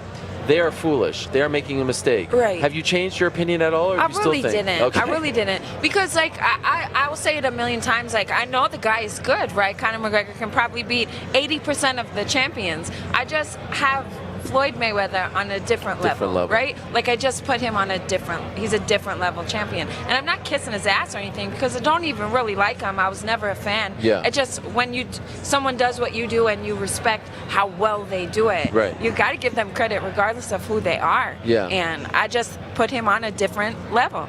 So it's interesting because Floyd, I mean, he's done this 49 times. I mean, it's kind of like clockwork for him. But there's 2 things that have come up this week that I wanted to ask you about. First thing is, he's been kind of out and about. I mean, I saw him at a gentleman's club, and I wasn't there, by the way, as a patron. I went to interview him there. Okay. Did you hear this story? I waited for him for 6 hours. No way. He said on Instagram that he was going to be there, and I wanted to see if he was actually telling the truth. And so we got him at 4 a.m. We did an interview with him at the club that he owns. And I thought that was a little bit... It was interesting because you're fighting in 48 hours. What are you doing up? And I know he kind of has weird hours. But then we had Floyd Sr. here earlier, just an hour ago, and he says he doesn't know who's in Floyd's corner. He says that he thinks he's out, and his brother's out, and there's kind of turmoil there. Is that troubling? Or at this point, 49-0, all that stuff doesn't really matter. You could essentially go in without a corner. I'm sure it's troubling, but I'm also sure that in his 49 fights, he's encountered very similar things, right? So it gets to a point where, like, I've done fights before where 2 weeks prior, I was homeless, right? Wow. And it's like, so you have like all these things happening, but you're still focused on getting the job done. And I think that Mayweather has shown to us so many times again, not even just as 49-0, but even when he was an amateur and in the Olympics, like, the man knows how to win. What do you mean by homeless? Well, when the big hurricane hit my that's right. But it's like all this happened before a fight, and people are like, "How can you fight?" Well, it's my job. I have to. So I think it's like the same kind of thing. I want to ask you about someone because the last time you were on my show, there was a guy who kept texting me in the middle of the show, and I want to get this name right. Okay. Okay. I want to ask you about this one particular name. I'm so nervous because I never know what you're gonna say. Why? Does that make you nervous? A little bit. Okay. Wait. Here we go. I'm doing this live on the air. One second. My phone is a little slow. This guy texts me. His name is Danny Rubenstein. He's a manager in the fight game. Okay. I'm going to try to get the name right. Okay. Helena Mardanovich. Jelena, that's a girl from Canada that I want to fight. Yes. Yeah. He was, so throughout the interview, he kept texting me her name. Mention her name. That was a girl, and we tweeted her and everything. So what's going on? We have to make the fight. Like, Showtime got to make the fight. Okay. Showtime has to make the fight. You have to keep tweeting Showtime to make the fight. Because the thing is this, right? In Canada, Jelena is making upwards of Should I say the money? Go ahead. Yeah, so she's making like upwards of $30,000 per fight. Okay. And she can go to Germany and she can make that money. And she can go to Argentina and she can make that money. And she can go to Mexico and make that money. When she comes to America, they want to pay her $7,000 and $8,000 to defend her title. So girls like me really don't get a chance at it, right? Okay. And so there are two answers. Go to Canada and do it, or try to make things different here. Oh, right? I like so that. it's like, sure, I can go to Canada and fight her, and I don't mind to do that. Like, a lot of people think I only fight in New York, but I only do it because my promoter is in New York. That's and right. I have to. That's right. I have no problem going to Canada. But the problem is, why are we going to keep allowing American women to not make any money That's when we right. clearly deserve it? I do not blame Jelena for not wanting to come here for $10,000 Yeah. when she's a world champion who deserves the right kind of money. It's mind-blowing how It you guys is. are treated. I actually asked Steven Espinoza about you 2 days ago. You did? He was doing a media scrum, and you could go see it. It's online. And he's talking about Floyd and Connor, and I said, I need to ask you about Heather Hardy. I went face-to-face. I need to ask you about women's boxing. When are we going to put it on? Quite frankly, he kind of dodged the question, if He I'm sure being honest. does. You're What's so up? awesome. Thank you so no much. problem. Yes. So what's up? What's going on? Is it happening? He got to do it. All I mean, right. that's what it is. He's got to do it. I would love to fight her, maybe at the Barclays Center. I don't know if they have a December show, but I'm doing this October 20th with Bellator. Yeah. I'll Do you be have an ready. opponent yet? We don't have an opponent yet. Okay. We're still working everything All right, out. so that's the next fight. That's my next one. It's going to be October October 20th. But within 4 weeks, I'll be ready to jump in the ring, and I would love to close out the year with a world title against Jelena. I would love to see that as well. Yeah. All the best. Congratulations on the award. Thank you so Thanks much. for stopping by again. We'll Thanks talk for to you having soon. me. There she is, Heather Hardy stopping by. Do I take Heat. this? Yeah, you could just put that down. The Heat stopping by. This is great. Thank you for taking my time. Appreciate her weighing in, and I congratulate her once again on her new award. How about that? Very exciting stuff. So in a matter of moments, I do believe we're going to be joined by the living legend himself. Wow! Ice Cube, let me stand up here and pay homage to O'Shea Jackson Jr., the man. How about that? Does anyone call you O'Shea, by the way? I'll let you put on your headset here. I get very excited when I'm in the face of royalty. They usually call me O'Shea Jackson Sr. now. Oh, you're always been a senior? I've been a senior, and then my son is junior. Okay, so my it's all apologies. good. You know, my we look alike. apologies. You do look alike. How old are you? Oh man, I'm young enough. You Don't are worry about young it. enough. Yeah, Holy yeah. smokes, you look like you're 30 max. Hey, that's cool. I'll take it. Yeah. Well, thank you for being here, and congratulations on the big three. You may not know this because we're a fight show. I'm a huge, gigantic, like a nut basketball fan. Love all things basketball. The fact that you gave guys like Charles Oakley, my man, I'm a big Knicks fan, an opportunity to be a part of this, and some of the older players to be a part of this, Rashard Lewis and all these guys, I think what you've done is great. Now that you're approaching the championship game, which is tomorrow, right? Yes. Here in Las Vegas, has it been a success? Are you happy with the big three? Very happy. It's been a dream, come true in a lot of ways, to be able to just be involved in the sports league from scratch all the way to this point to where we're playing a championship. Our combine and draft was here in Vegas, so we're going full circle. Yeah. So I just remember how it was then. Now I look at it and it's a big success. Will there be a year two? Of course. All right. We just signed a new deal with Fox. Well done. So they renewed our deal, so to speak. And so we'll be here for 2018. Wow. Big Three basketball. We expect to have an influx of great players into the league. And I can't wait. Now, are you the sole owner of the league? Do you own the entire thing, or is it a group of people? Well, we have a few partners. Okay. But I founded the league, me and my partner, Jeff Quantnance. But we have a few investors around the league to just make sure we're able to do everything top class. So, it's interesting because you're here, of course, for the finals. It's tomorrow. We're here for Mayweather McGregor. And when this fight was first announced, your name was coming up a lot. Yes. Because, oh, by the way, they forgot to check that the T-Mobile Arena on Saturday night, August 26th, was booked by you, Yes. O'Shea Jackson Sr. Yes. They didn't run this by you? No. It's a little they disrespectful, tripped if you ask me. It was. Yeah. But they handled it. Sometimes people make mistakes. Okay. And when somebody step on your toes, all you got to do is say ouch. That's right. And so we worked it out. We all businessmen. I understand that this is a big fight. T-Mobile Arena is the biggest arena in Vegas. And, we wasn't going to stand in that way. And we're great. We're happy we're at the MGM Grand Arena. Our game is doors open at 11. Perfect. We got a a third-place game at noon. Then the championship is live on Fox, 1:30 Pacific.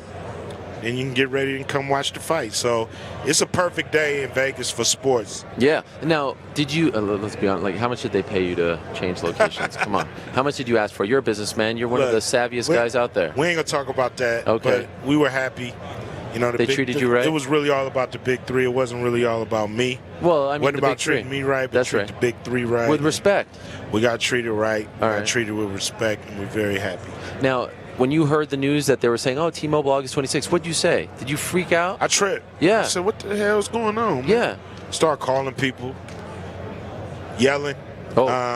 And then, you know, we just said, yo, it's a problem. We had the date. You know, we had the contract, so we knew sooner or later they was going to have to come and talk to us about working something out. Are you a fight fan? Yes. Are you an MMA fan? Yes. What do you think of this fight? Are you a fan of this fight, or do you prefer that they don't kind of go together? I prefer that they don't go together. Oh, interesting. I mean, I'm going to watch the fight. Are you going to the fight? I plan to be drunk off champagne. After the championship? After the championship. Okay. So I plan to be passed out. Oh, wow. But I'm going to wake up in time and watch the fight. Okay. But it's a spectacle, you know. If it was in the octagon, I would give it to McGregor. But it's in the ring, so I'm going to give it to Mayweather. And that's probably how it's going to play out. Yeah, do you think it'll be a dull fight? I hope not. Yeah. You know, I don't want to see them dance for 12 rounds. No one wants to see that. I want to see somebody hit the floor. What do you prefer more these days, MMA or boxing, if you had to watch one? I still prefer boxing, but I love them both. You know, when it's a big MMA fight, I'm into it. I'm in it.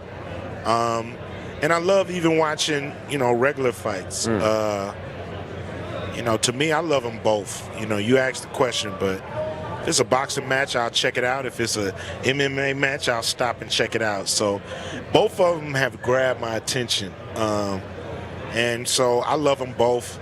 I wish people would stop trying to pick. Yeah. Saying that, you know, I appreciate one is going to take over the other. Why we both can't survive? It's enough days in the week. That's right. To put on boxing matches and MMA matches. Now, is my man Oak here? Is the Oak man here? Is he in Vegas? I don't know. His team got knocked out of it, but he was invited. So all the teams are invited. Is he doing okay? Yeah, he's great. It's been a tough year for him. It has, you know. My heart ached when I saw that. They got a lot of talent. A little dysfunctional over there. Yeah. Yeah. What did you think of that? That was disgraceful, right? How they treated him in New York? Yeah, man, that was terrible. That's crazy. That was crazy. I mean, I was embarrassed. Me too. As a Knicks fan, I was embarrassed. I mean, just as a basketball fan, that's true. It was horrific. Yeah. It was horrendous. And, you know, it shouldn't happen. And I hope they figure it out so it won't happen again. Now, as far as other things outside the big three, are you able to focus, or you been 100% on big three? Because you got so much going on as far as your acting career is concerned, still in the music business. Yeah. Has it been tough to juggle all of this? It has, man. Yeah. You know, when you get involved with something like this, you have to go in both feet.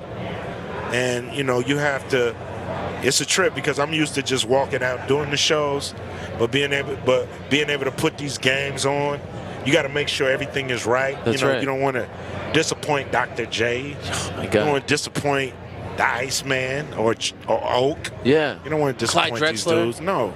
So you got to set it up right. So I spend a lot of time just making sure everything is right for these guys. Is it kind of surreal that you're working with these? Because I know you're a big basketball fan. Yeah. These are living legends. I mean, Yes. these are the greatest of the great. It's crazy. It's crazy when you got Dr. J saying, Yeah.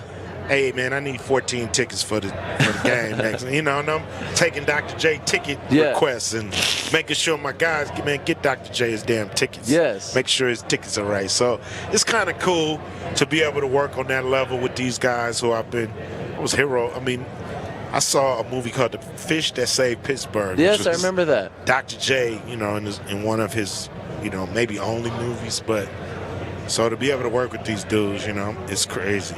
I'm tripping. What is the proudest accomplishment of your illustrious career? Wow. What are you most proud of? It's been a lot of them, man. I know. I think most proud of, and it's something behind the scenes, Okay. leaving NWA. Really? Yeah, because it took strength. It took confidence. It took belief, faith, and all those things. And a lot of people may have folded at that moment, you know. It wasn't an easy decision, but just having the courage to do it, you know, that's something I'm real proud of. Because I wouldn't be here if I didn't do it. Wow. Did you recognize that? Did you know that you had to do it in order to advance in your career, or did you not even care about what was to come as far as the decision? You just wanted to get out of the situation. I didn't even think about advancing my career. I just thought about being treated fairly. You know, so if I wasn't being treated fairly, to me, that was a reason to leave. Wow. Have you ever said that before? That's your proudest accomplishment, leaving NWA? I wouldn't have expected that. I think I said it once or twice. Wow, well, I appreciate you saying that. Is it amazing to you that it's kind of had this second life now in the 2000s, 2016? I think the movie came out. Was it 16 or 15? Maybe it was 16. 15. Yeah, 15. Like, it's all of a sudden had this second life, the group. Does that surprise you?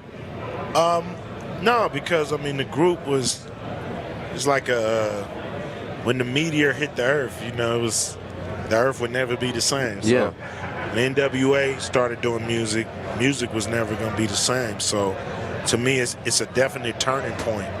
And it's worth examining, and I'm pretty sure, you know, we got new fans because of that. That's right. Why don't we have music groups who stand for the same thing that you guys stood for? Why do we not have music groups who are able to, you know, like, so, for example, people compare Conor McGregor to Muhammad Ali, and I think that in the ring and his trash talk, it's a very apropos comparison. But as far as standing for something in civil rights and I know the times have changed, but going outside of your world, he doesn't do that, and I think he would be the first to say that. You guys did. I mean, you weren't just rappers. You did a lot for society. Why don't we have that these days, especially in the times that we're living in?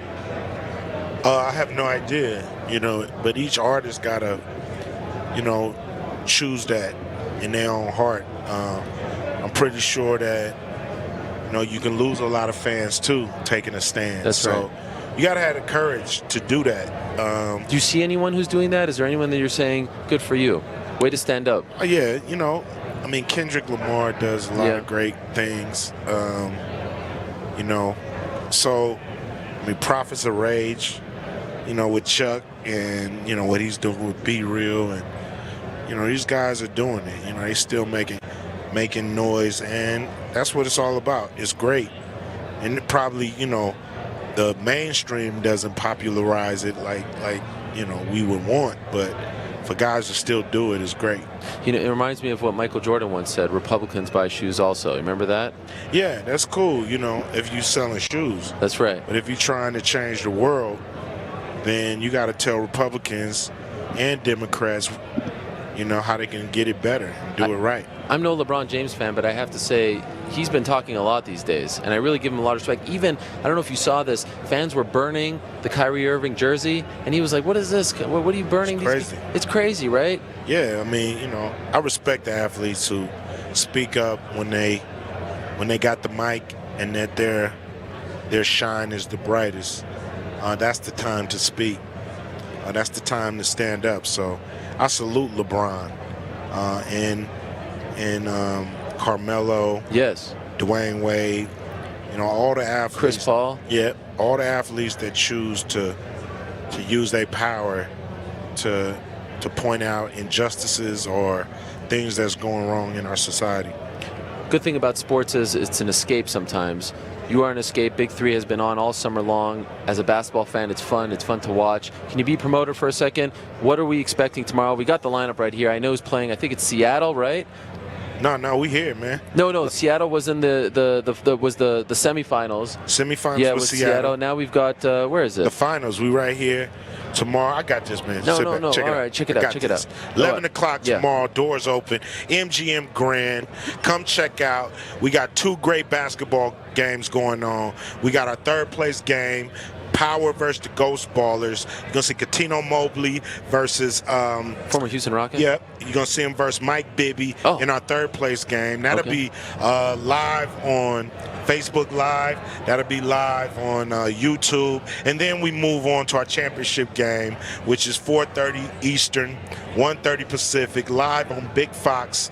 We got the championship #1 seed Trilogy versus our #2 seed Three-Headed Monsters. Wow, Big Fox, not FS1. Big Fox. Damn. Is this the first game on Big Fox? First game on Big Fox, and this is our first game live. And who are some of the players on those two teams?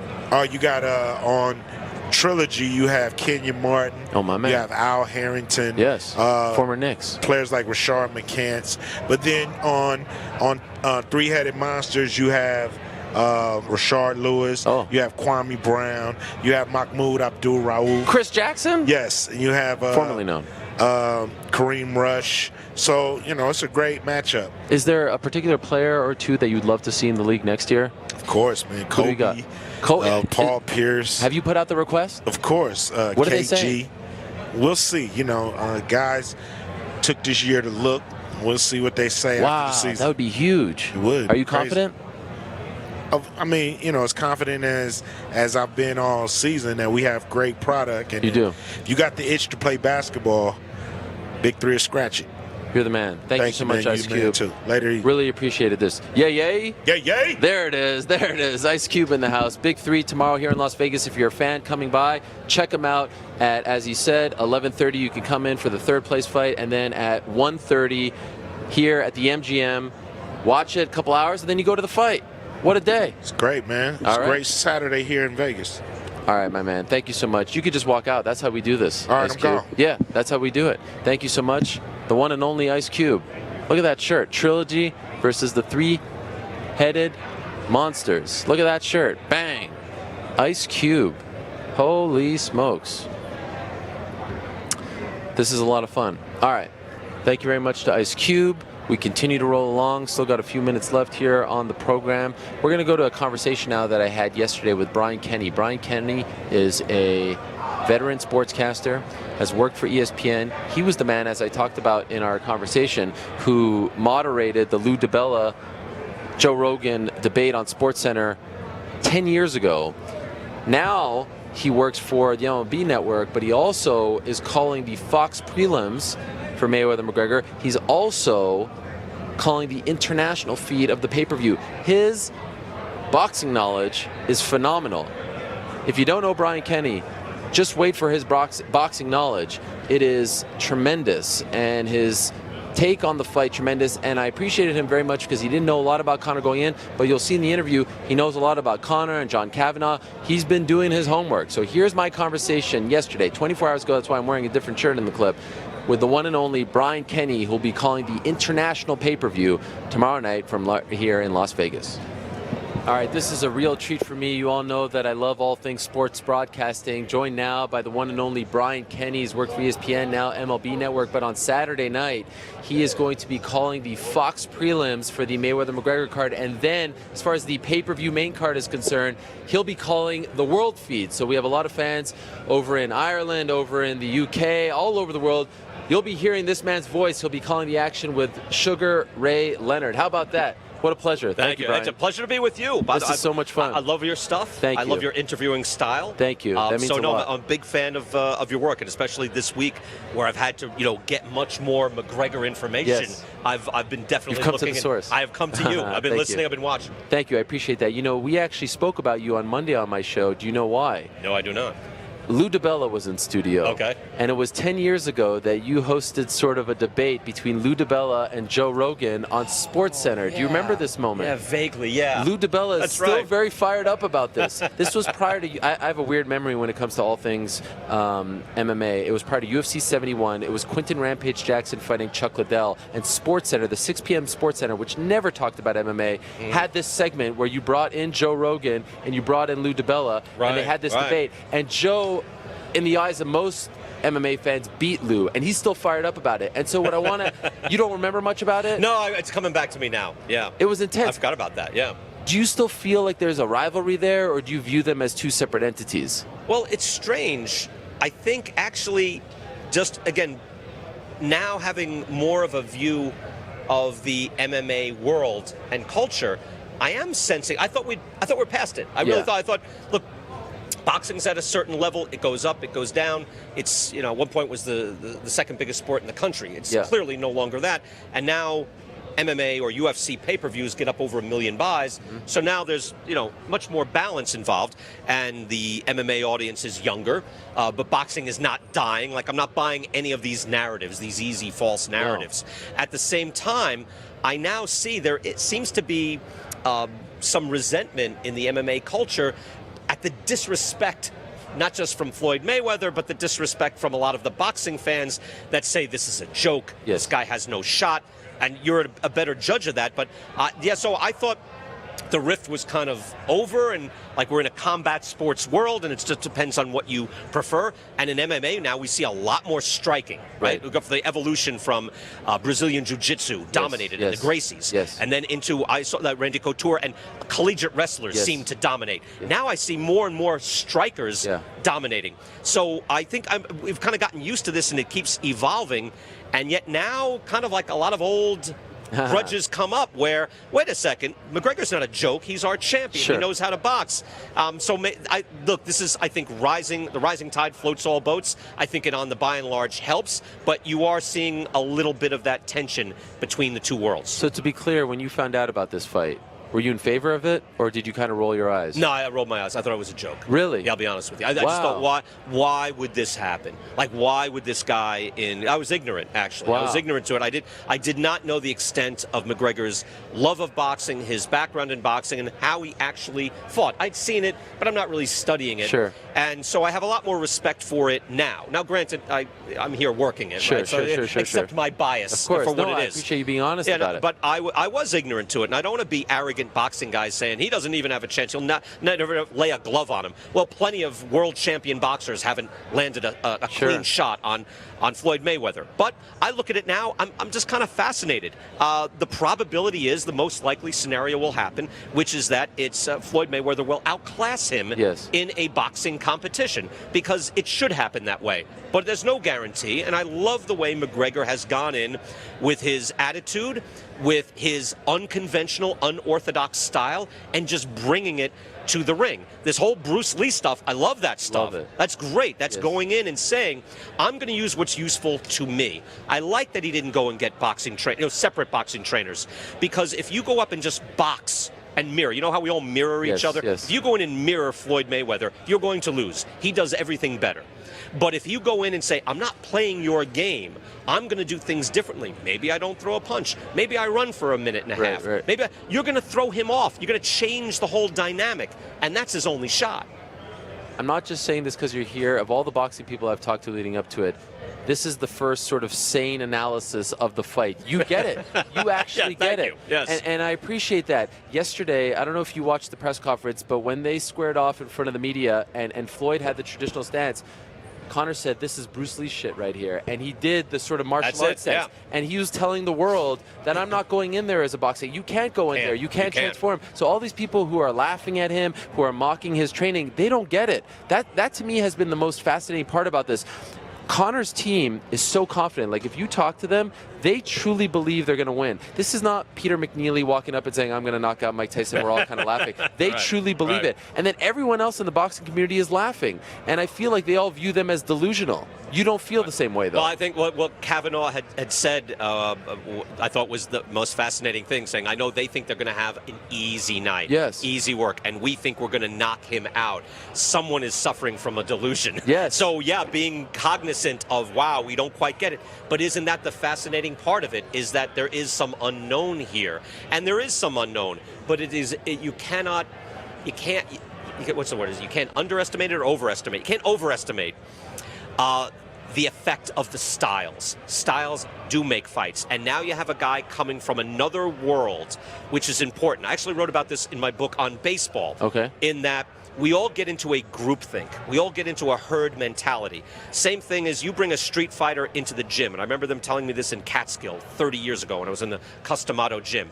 When you bring in a street fighter off the street, he's tough enough to get in the ring with your boxers, but you don't put him in there, not because you just don't want to school the street fighter. You don't want the street fighter doing weird things that the boxer doesn't expect. We will all conform in life and in sports. Yes. We all conform. There's this pressure to be part of the herd, and we'll all act a certain way. And if McGregor went in and said, hey, let me do this another way, let me box my way up and have a couple of fights, tune-up fights, let me get used to boxing, within 2-3 years he'll be boxing like everybody else. So maybe there's some wisdom to going in and saying, I'm not playing this game. And I have some examples. Please. Manny Pacquiao against Juan Manuel Marquez. Okay. Because, Which one? Because, first one. Okay. Because Pacquiao is coming from a different fighting culture in the Philippines, came in unorthodox, right? Even though now we get used to Manny and he's constantly moving and all of that, Marquez never knew where his left hand was coming from. It was alien. He didn't know. He got dropped 3 times in the first round. 3 times in the first round, just couldn't understand where it was coming from. And then what happened? He fought him even over the next, 10 years, right? He'd win rounds, he'd lose rounds, he eventually knocked him out, all that stuff. But for that first round, he was fighting an alien creature, didn't know where it was coming from. And I can say the same thing for Prince Nassim Hamed. Yes. He was a huge sensation. Why? He hadn't conformed. He hadn't been forged into something conventional. Yeah. So the more unconventional McGregor is, saying, I'm going to stand in front of you and wait and wait and wait, Floyd's going to have to think, because that's what Floyd does. It's the best possible chance of success. I love it. I love it. Now, Floyd says, if I lose, my legacy isn't tarnished. I feel like he's 100% wrong. I feel like if he loses this fight forever, people will be like, yeah, you were 49-0, but then the last one, you lost to the 0-0 guy. What do you think? A little bit. And yet, look, the guy I'm calling the fight with, on Saturday night, Sugar Ray Leonard. Of course. Right?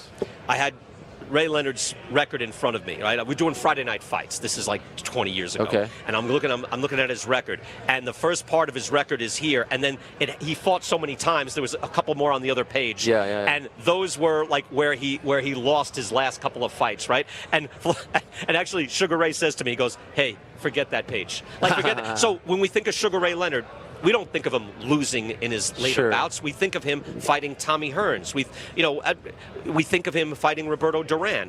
I think we'll remember Floyd. In the now, it will definitely dent his veneer of greatness and invincibility and screw all of you, right? That whole, all his hubris and all that, which is the selling point of the fight, to see him get his comeuppance. That's what he sells. That's what he's been mining for the last 10 years. But does it really change his legacy that at 40 years old he lost a fight? Wouldn't change how I think about him. No, you don't. I feel like that would be the first chapter. People would talk about him, but when it was all said and done, number 50, he lost to the martial artist. Yeah, and look at anybody's fight. Look at anybody's card, and that's what makes us remember. Rocky Marciano was, with the exception of Marciano and Joe Calzaghe and some other guys, there's almost always the last couple of fights where you go, wow. Yeah, Larry Holmes. I mean, even a great fighter like Holmes, almost anybody you would see, Hagler lost to Leonard, but most everybody has an L or have lost 2 of their last 3. That's when they go out. Even the greatest fighters of all time, Sugar Ray Robinson, the end of his record is not so great.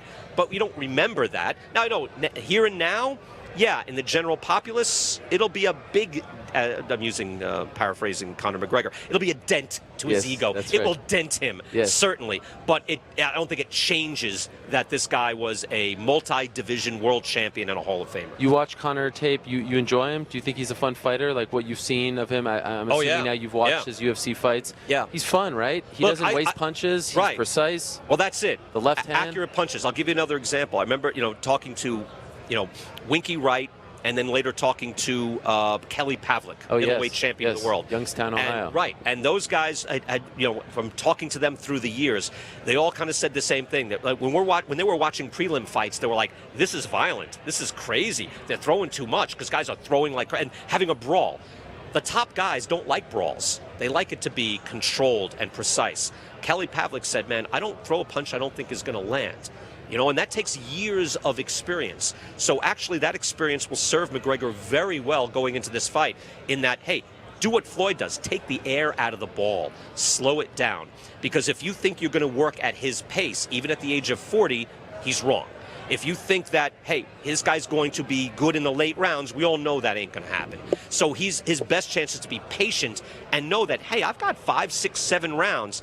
think long term here. If I pace myself, if my heart rate is as low as Floyd's, this is good. I can go deep into this fight, and I won't end up like Chico Corrales. I won't end up like Oscar De La Hoya. Everybody fades. I guess, it's not that they fade against Floyd. It's that Floyd stays here the whole way, and that's a tribute to his greatness. Yes. He stays right there. His heart rate, I'd be fascinated to know what it is when he's actually in the ring. The bell rings, and people are going nuts first round, and I think he's just like, no, here we go, right? He's trained himself to think that way. McGregor absolutely has to think that way, and the fact that he's had these mega events in the UFC serves him, I think, very well. That's not like some nonsense thing. The fact that he's been in these events and he won't suddenly be thinking, oh my God, here I am, because that wastes energy, and you cannot waste any energy against Floyd. I love the fact that when this was first announced, you considered it spectacle. Now you're breaking it down like it's actual sports. And you've come a long way in the span of... Well, I got to show respect. I mean, I do. And the fact that he came up, McGregor came up, whatever the incentives were at the time, whatever the world was at the time, MMA made more sense. But you get the sense that had there been more of a structure for boxing in Dublin, he would have been a boxer. He would have loved to have just been a traditional boxer. And that's where his love is. I mean, you can see, you tell me, how comfortable is Conor McGregor on the ground, grappling? Oh, he's fine.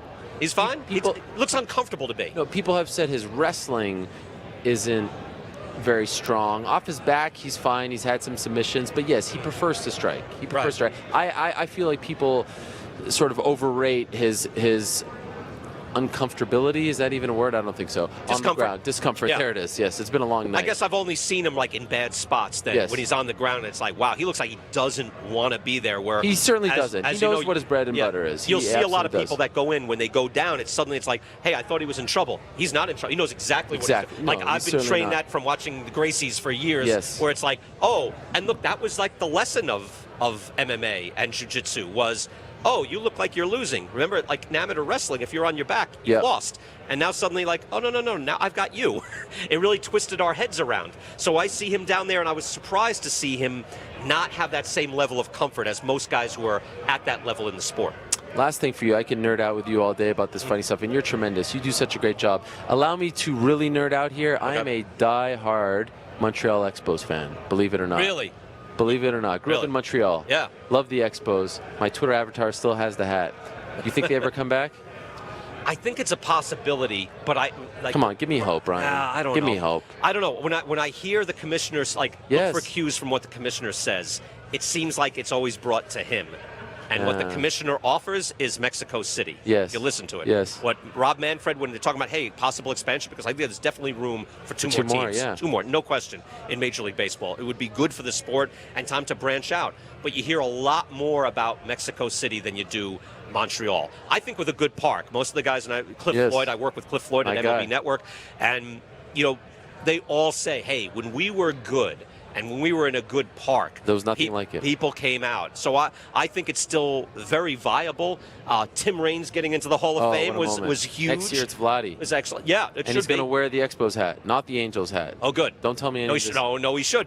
I'm still thinking kind of a long shot, though. But it depends on what type of park is there. Okay. But I think in the heyday, I've looked at the attendance. They were like top 2 or 3 in the 80s. In the early 80s, when they were good. Yeah. Blue Monday, they were in the NLCS. By the way, in 1995, I invited Cliff Floyd to my bar mitzvah, and he said yes. And then I sort of wanted to reconfirm with him a week before. He had broken his wrist. He was playing first base, and Todd Hundley ran into him at Shea Stadium.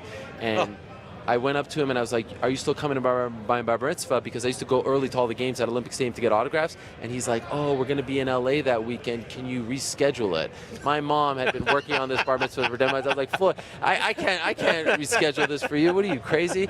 That was great. And they did that documentary last year on MLB Network about the Expos, which was tremendous. That's yes, right. I was actually interviewed You've been for in it. that. That's right. I was in it. It's was all great. coming clear to me. Hey, before we let you go. Yes. Before you let me go. Yes. See what I did? What do you think happens? What's your is your most likely scenario the obvious, or do you have another scenario in mind? Look, conventional wisdom, Floyd decision. I've been watching Conor for a while now. I'm not doubting him anymore. The fact that we're here defies logic. The fact that 4.5 years ago he was on welfare. The fact that he went in there and fought Jose Aldo and not only beat the guy who hadn't lost in 10 years, but knocked him out in 13 seconds. The fact that he got the UFC to allow this fight to happen when they vehemently stopped every fighter who tried to make this thing happen and said they would never co-promote. all signs point to this defying logic. So why can't the most impossible idea end in the most impossible way? That's what I say. Okay. Is it crazy? I don't know, but I'm not doubting him. It's only improbable. Maybe. But you're saying there's a chance, right? It's like what the great Vince Scully once said, right? What's that? In a year filled with the improbable, the impossible has happened, Kirk Gibson right? home run. That's right. Well done. How about Right. that? I'll What see a you pleasure. around town. Brian Thanks, Ariel. Kenny Appreciate it. of Fox Sports. He'll be calling the prelims and also the world feed on Saturday night alongside Sugar Ray Leonard. So if you're outside of North America, you'll be hearing this man, one of the very best in the business as far as boxing, any sport is concerned. What a pleasure. There he is, Brian Kenny. Check him out on Saturday night. Thank you very much to Brian Kenny. What a pleasure that was. So great at his job, and I think the international fans are in for a treat. Brian Kenny and Sugar Ray Leonard on the call tomorrow night. All right, up next here, we roll along. This is like the MMA Hour, Variety Hour. This is a variety show. This is so much fun. Up next, we've got the one and only Amir Khan in the house. Wow, how about this? How are you, my friend? It's good to have you on the program. You've actually been on my show once before when you were involved with the Super Fight League. Oh, yeah. That's right. Over the phone? That's right, over the phone. Right, yes. Super Fight League's doing good things, man. Are you still involved with them? Yes, I am, yeah. So, obviously, I am a co-owner of Super Fight League. So, I love MMA. I've been in MMA for a very long time. Yeah. Been a fan of MMA as well. So, Super Fight League is a company I own in India. Yeah. Brought it to America, Seattle. I did a couple of shows in Seattle as well. We are more about team concept. So there's team, for example, if we did it in India, what we did in India was we have Team Delhi, Team Mumbai, Team Punjab, Team UP. We have different teams. It's a teams concept where there's points. So if you go for a knockout, if you get a knockout, you'll get X amount of points. If you get a stoppage, you'll get X amount of points. And it goes lower, Yeah. So it's all about points. And when you know that, when you're chasing points and you're chasing a knockout, you know what happens when you chase a knockout? You get knocked out yourself. Right. And I've seen so many upsets in that game. And that's what people want to see. People want to see real fights. And that's what Super Fight League's doing. When you were on my program a couple years ago, you said that you were kind of interested in actually competing in MMA yourself, but that never came to fruition. Why? It never come through. I mean, obviously... I'll just move this here. You don't need these. I had a hand operation. I got my hand operated on because I had some plates and some screws put in there. But look, I'm only 30, man. I want to maximize my boxing career first. I want to have the biggest fights in my career, and then hopefully go on to other things like MMA. Maybe have one fight.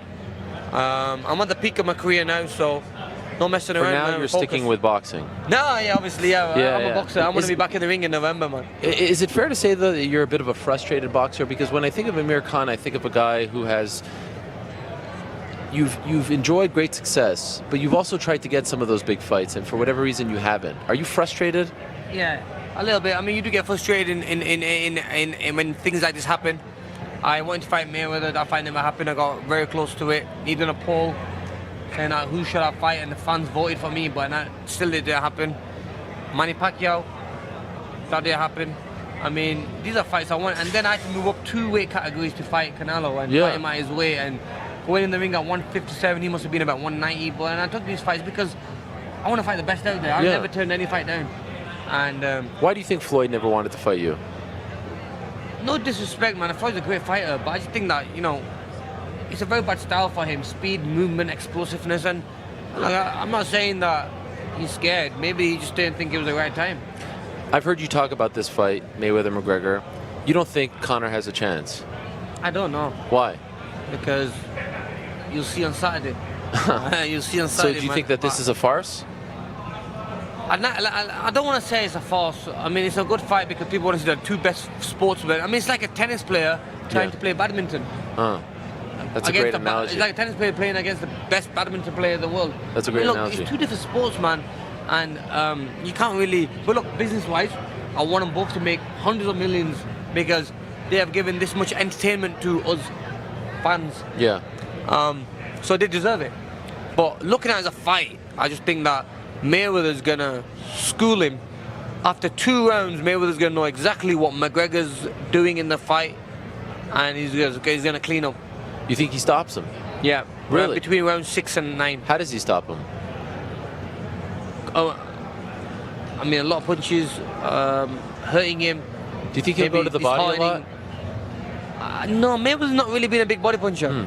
So, I mean, but Conor has a pretty strong chin. He does have a good chin, yeah. But at the same time, when he keep getting hit on that chin, numerous times at the same point, and how much punishment can your body take? Conor's a young fighter, he's a young champion. He's always got another day. He can go back to MMA and have another couple of big fights. Sure. So he should not really show too much balls in this fight. If he starts to get a beating, step out, man, because there's always another day. Mayweather's a great fighter. You have to respect that. Do you think that he could get seriously injured in this fight? Correct, yeah. You that's do? Why I'm saying that. Yeah, that's what I'm saying. That he needs to think about himself in this fight, because if he gets seriously injured, he might not be the same fighter ever again, and I might never fight again. Do you think that it was, I don't know, reckless by the Nevada Athletic Commission to drop the glove size down? No, I mean, Nevada Commission are really good, though. I mean, they're really good at what they do. Went from 10 to 8. If anything, you should be more conservative in this fight, right? Given the fact that it's 49-0. But then again, because he's shown a lot and he's such a big name and such a good fighter, and I think it's just good for Nevada and good for Vegas to have such a big fight here and have so many fans come to Vegas. I think it's brilliant for the economy. It's brilliant for the casinos. Right. And it's big business for both guys and big business for everyone, so why not? Yesterday on the program, we talked to Chris Eubank. You know Chris Eubank, right? British legend. And he thinks that Conor actually has a path to victory. A dirty fight. Frustrate him, rough him up, punch him in the elbow, punch him in the shoulder. Don't try to outbox Conor, but just make this into somewhat of a brawl. You see that happening? Is there any chance that happens? No. No, I don't think Floyd's that happens. too smart? Floyd's too smart, man. Floyd has fought a lot of big names and good fighters around the world, and I just don't think he has a chance. No, I don't think that'll ever happen. Floyd says he's going to go forward, that he's going to repay the fans. He's saying that, but Floyd always says that, but he doesn't. And, you know what I mean? Floyd's playing mind games. Floyd's playing mind games. He's going to say that I'm going to go forward, I'm going to hit him with this shot, hit him with that shot, but he's not going to do that. I know what Floyd's like. Floyd's just going to box him, be smart, not get involved. When he gets close, he'll grab hold of him. Floyd won't get hit in this fight. Honestly, Floyd won't get hit with a clean shot in this fight. Not one? No, not one. Do you think that Conor lands a punch? No, not a clean one. Not a clean one? Really? Yeah, man. Not one? Not one. What? Honestly, I'm not being disrespectful. I think Conor's a great fighter. He's a great fighter, man. And I got a lot of love for the UFC. I got a lot of love for Conor McGregor. I'm a fan. He's a great fighter. But he's not going to do anything, man. And I know it sounds bad, and I might be sounding like a hater, but I'm speaking the truth, man. I'm being real. Wow. Do you think it would be disastrous for boxing if Floyd loses? Big time. Yeah. Big time. It would be a huge... Yeah, big time. Yeah, that'd be really bad. If boxing, if Mayweather gets beat, then yeah, for all boxers out there, it's going to be really bad, because all the fans are going to turn away from boxing and say MMA is a better sport. Yeah. MMA is the biggest sport. Yeah. Let's just keep there. So you think this is MMA versus boxing? 100%. Yeah, so I've been saying that from day one. Are you backing Floyd? I'm backing Floyd for those boxers. For boxers, even though you're probably not a big fan of his. He's all right, man. It's cool with me. I mean, we didn't fight. Yeah. He didn't fight me. I was a little bit upset with that, but you have to forget things, you know what I mean, end of the day. This is a big payday for you to fight him. It would have been, but, you know, I mean, 100%, but you know what, I've been very lucky where, you know, God's been kind and I've been getting paid really well. So I am very, I'm very lucky in that way, you know, that I do get paid well. And so, yeah.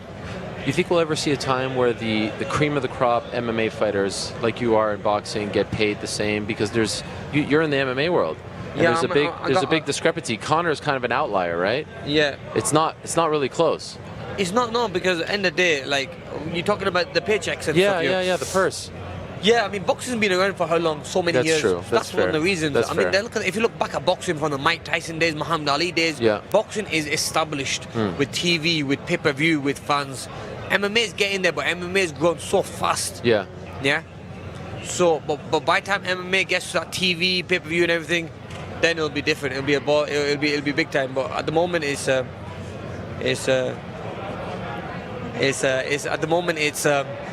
all boxing. That's why McGregor came into boxing. Right. You know, so but this could be the way where MMA does become big, like boxing. Yeah. Where there's going to be big paychecks. Yeah. There's going to be big purses. This is the time. You said you're fighting in November. Yeah. Who are you fighting? I don't know yet. You don't have enough phone? Next week. Who do you want to fight? I want to fight whoever's out there, man. I mean, look, you got Lamont Peterson. That rematch can happen. Yeah. You've got Danny Garcia. Yeah. Canelo was too big. Yeah. I mean, I would have won that fight. So what weight are you going to go back at? 147. Okay. I'm more natural at 147, and that's the fight I won. You know, I got to ask you about this. What's going on with you and Anthony Joshua? What happened there? Oh, no, I mean nothing. Maybe just a misunderstanding over. Are you guys cool now? Yeah, we're cool. We're cool. It kind of blew up there. I mean, that was a big deal. It was all just misunderstanding, and it was all just. Did you talk to him privately? He called me. Yeah, he called me on the phone. And you're okay? Said, look, bro. Has this been a tough time for you? You recently got a divorce, right? Yeah, it's been right? a tough time for me. Going through a divorce and everything, but you know what? It's fine. It's public. Is that tough? Nah, I mean, look, it's one of them things. Sometimes in life, things like this happen, and I wish her all the very best in the future. Do you regret everything that happened with Joshua? That it kind of blew up like that? That's it. You're moving on. Move on, brother. Move on to better things. And move on to bigger things and go on to boxing and clean up the sport and become a world champion again and leave all that behind me. You know what I mean? That's what I want to do in life. When's the next Super Fight League show? Is there any coming up in the US? Coming up. US Seattle, we're going to do one maybe end of this year. Oh, cool. So we'll let you guys know. We'd love you to be there and be part of it. But listen, guys, Super Fight League, you guys want to check it out on YouTube. And also on Facebook and everything. We are growing so fast. Yeah. In India, we getting viewership. We have a country behind us, which is the country's got about 1.3 billion, 1.4 billion people living there. Yeah. So I mean, we are going to be giving UFC a run for their money, man. You Trust think me, so? SFL, 100%, brother. SFL is on a different level. How long? Give it another maybe. Give it 2 years. You'll see. 2 years? In 2 years, you'll see us grow to a different level.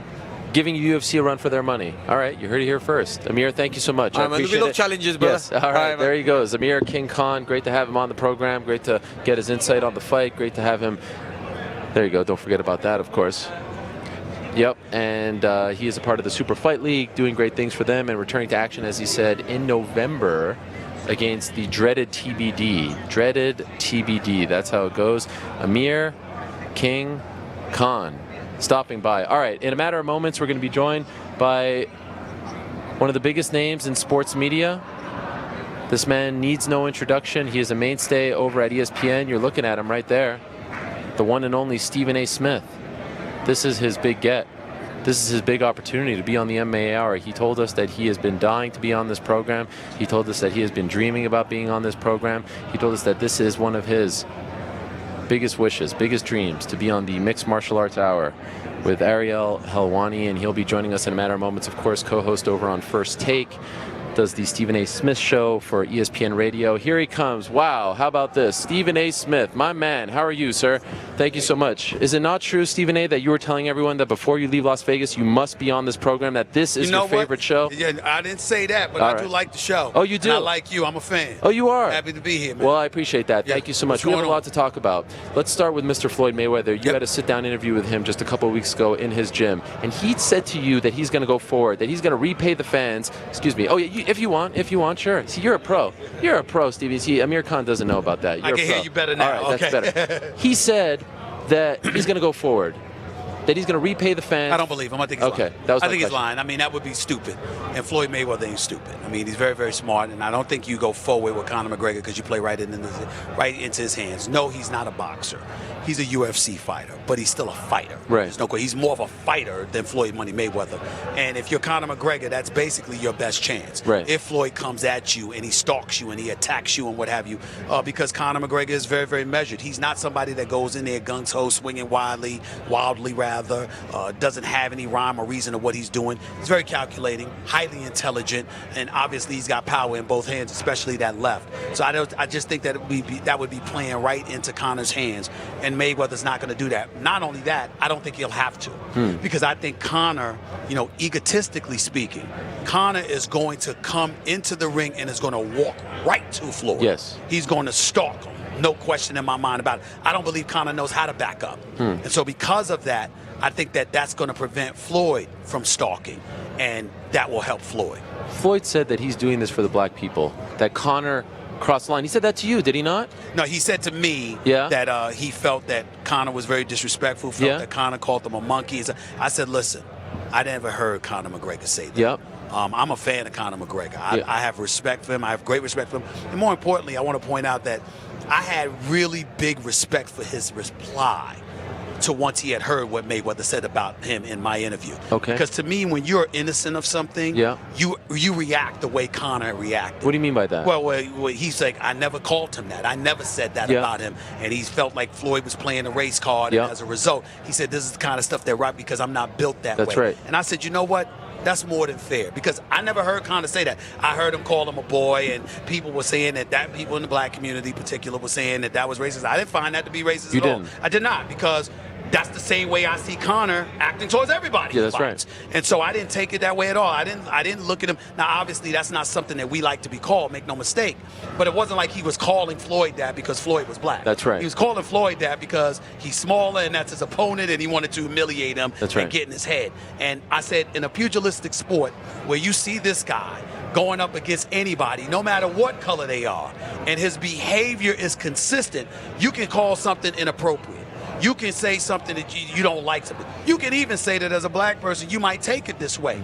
But don't label him as being that person.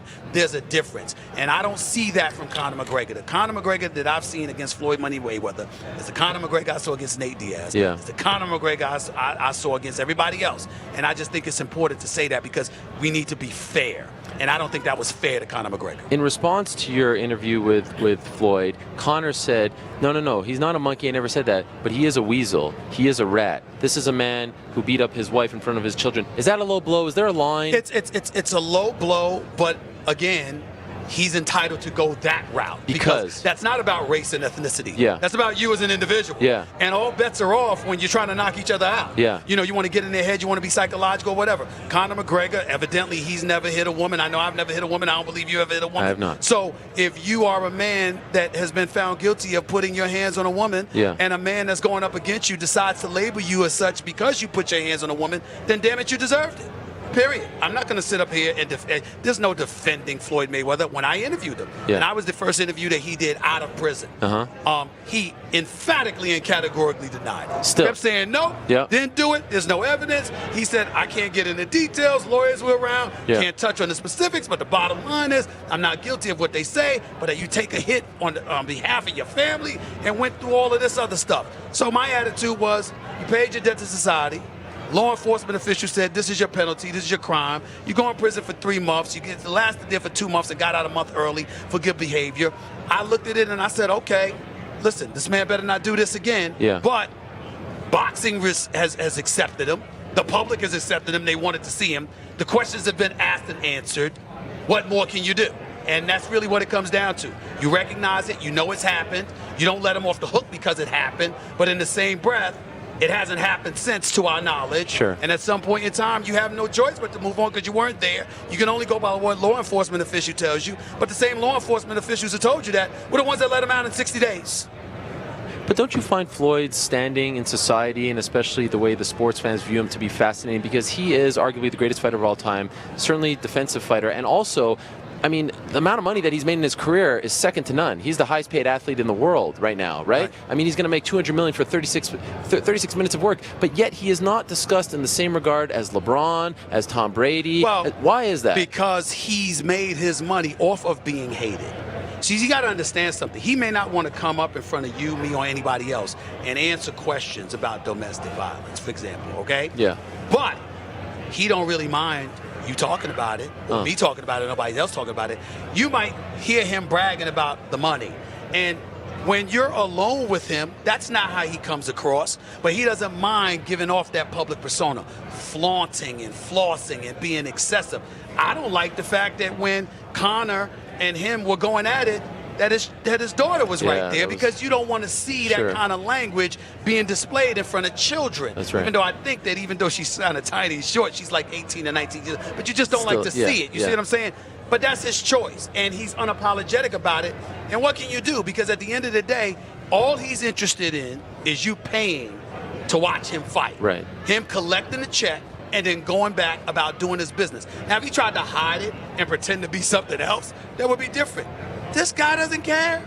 I literally said to him, you're taking this Conor McGregor fight. As much as I respect Conor McGregor, he's never boxed professionally. What does it say about you as a champion? 49-0. You've been against some of the best in the world, and you're giving a guy that never fought in a boxing ring a chance to fight you. Yeah. Is it not insulting to the sport of boxing? He said, who's turning down this money? He said, come talk to me after the fight is over and tell me what the pay-per-view sales were. He said, as long as they sit up there and they cut the check, I'm good. What do you say? It's like you want to look at folks and literally say to them, what do you say to somebody that is literally in front of your face, earning hundreds of millions of dollars, and telling you that's his sole purpose to everything he does, is unapologetic about it, does not care, and does not care what you think about him? What do you say? Right. I'm still trying to figure out what would somebody say if they were interviewing him and the man is looking you in your face. I don't care. What would you do? The build-up to this fight has been a lot of fun, a lot of unexpected things. I never in a million years thought that C.J. Watson, the former backup point guard, is he still in the league, C.J.? No. That he'd be a part of this. You see this when Conor was wearing the jersey? That's Conor doing his homework. That's Conor doing his homework. That says a lot. I mean, people were saying, oh, you're making light. I don't think that that's what it was. I think he was saying, I know what you did, and I know what this jersey represents. That, to me, is psychological warfare. That was fascinating. But that's the whole point. Floyd Mayweather believes everything is psychological warfare because his attitude is based on pure skill. Who would believe they can touch me? That's how he thinks. Right. And so as a result, he expects the mind games. One of the things that has gone unmentioned significantly in the build-up to this fight is how happy Floyd Mayweather is that Conor is the way that he is. He can talk about the monkey comment that I never heard, that you never heard. He can talk about him being disrespectful and all of that stuff, and he may be sincere about the disrespectful part because Floyd takes care of his body, he takes care of everything, he fulfills his role as a marketer, etc., etc. But the thing that really stands out and resonates in my mind is that he is ecstatic that Conor McGregor is the way that he is because he's like, good. I don't have to market the way that I've had to over the last decade. I had to promote these fights. I had to go out there front and center and sell all of this, plus get in the ring and fight. This guy has actually made the workload lighter for me because Conor McGregor is a better marketer than Floyd Mayweather. He's carrying the promotion. He's carrying the promotion. And I cannot tell you how much Floyd appreciates it. I mean, I was with Floyd. Floyd's ecstatic, man. I've never seen him this giddy over a fighter before. But this guy is ecstatic because he says this guy he said, I got to give it credit. And it was like the next verse after complaining about him calling me a monkey. And then in the very next verse, he said, but I got to give him credit. Wow. He's really shown up, Stephen A. He's really shown up, and he has more than fulfilled his end of the bargain. He has marketed the hell out of this fight more than I even expected. Yeah. And I can't tell you how grateful I am to him for it. I couldn't believe it. That's exactly what he said. Exactly what he said. Left field here for a second. Yesterday on the program, we had a man that you know very well, Skip Bayless, on. Yes, and sir. he kind of went on its tangent about how at ESPN he couldn't say things, he was censored, and now at Fox, you know, he could say whatever he wants, this, that, and the other. How do you feel about him now? Because he also said, I have never said anything that I regretted, that I've never said anything that I didn't believe. And you know that's kind of the book that's been written on him now. Well, he's right about that. As a guy that has known him for many years, he's my brother from another mother. You're still cool? Absolutely. Okay. Absolutely. No hard feelings? We were just with each other last week. Okay. You know, Skip Bayless is forever my friend. I don't agree with everything he says. Obviously, we debated for a living. Yeah. And I certainly don't agree with a lot of his positions. But he is right about saying that he says what he means and he means what he says. Okay. And, you know, when he talks about ESPN, however, that's a personal thing with him and ESPN that I don't quite get because they ain't never tell me I can't say something. Yeah, you say a lot. That's never happened. I mean, I don't know that to be true. I do know that they make you aware of what they won't like. Right. So you can use that as an analogy. It's clear that as a company, Walt Disney, Mickey Mouse, there's certain subjects that are taboo. Sure. But you've heard me go on the air and touch on taboo subjects. Yes. All right? So that is not that they don't have to like everything. What you do know, however, is that you need to be careful with what you say if they don't like it, because it's bad enough that they don't like it, but you then can't go out there and be irresponsible with it. Because if you do, then they're going to check you because they have a company to represent. If he's alluding to that, then there's validity to that. But somebody coming to you and telling you what you can't say, that has never happened, and that is not accurate. You ever regret anything that you've said on the air? Of course I did.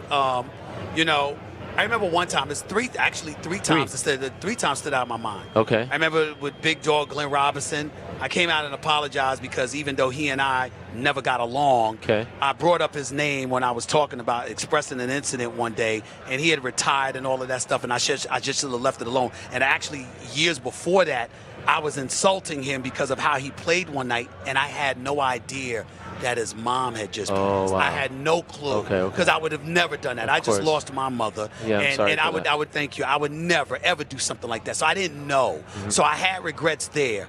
And obviously, when I got suspended for the week, when I uttered the word provoke, I didn't mean it the way that it came out. I was just simply highlighting that if somebody is a punk and a no-good bastard who would, domestically abuse a woman, and you decide to have that person in your life, be careful about the situations that you put yourself in, because the person's a punk and they're crazy and they're amoral and you don't want. But I uttered the word to provoke, to express that sentiment, and it was inappropriate. And because of that, there were a lot of women that misconstrued the point that I was coming from. Me being raised by 5 women, my 4 older sisters and my mother, having 13 nieces and nephews, having 2 daughters. Of course, I don't feel that way. I'm very sensitive. That's a very pertinent issue in my life. I don't play that nonsense. But it didn't come across that way because of that word, and that was my regret. What was number 3? Well, one time with Allen Iverson. And, just talking about, and it was not what I said, it was what I wrote. And I had written an article about him, Philadelphia 76ers, and I wrote it for ESPN and others. And, I basically talked about how he got himself, actually it was in the Philadelphia Inquirer, but actually he had gotten himself in trouble. And I couldn't reach him. And so I wrote this article about how he partying too much, drinking a little bit, you need to slow down, blah, blah, blah. And he and I didn't speak for 2 years. Wow. And he was furious.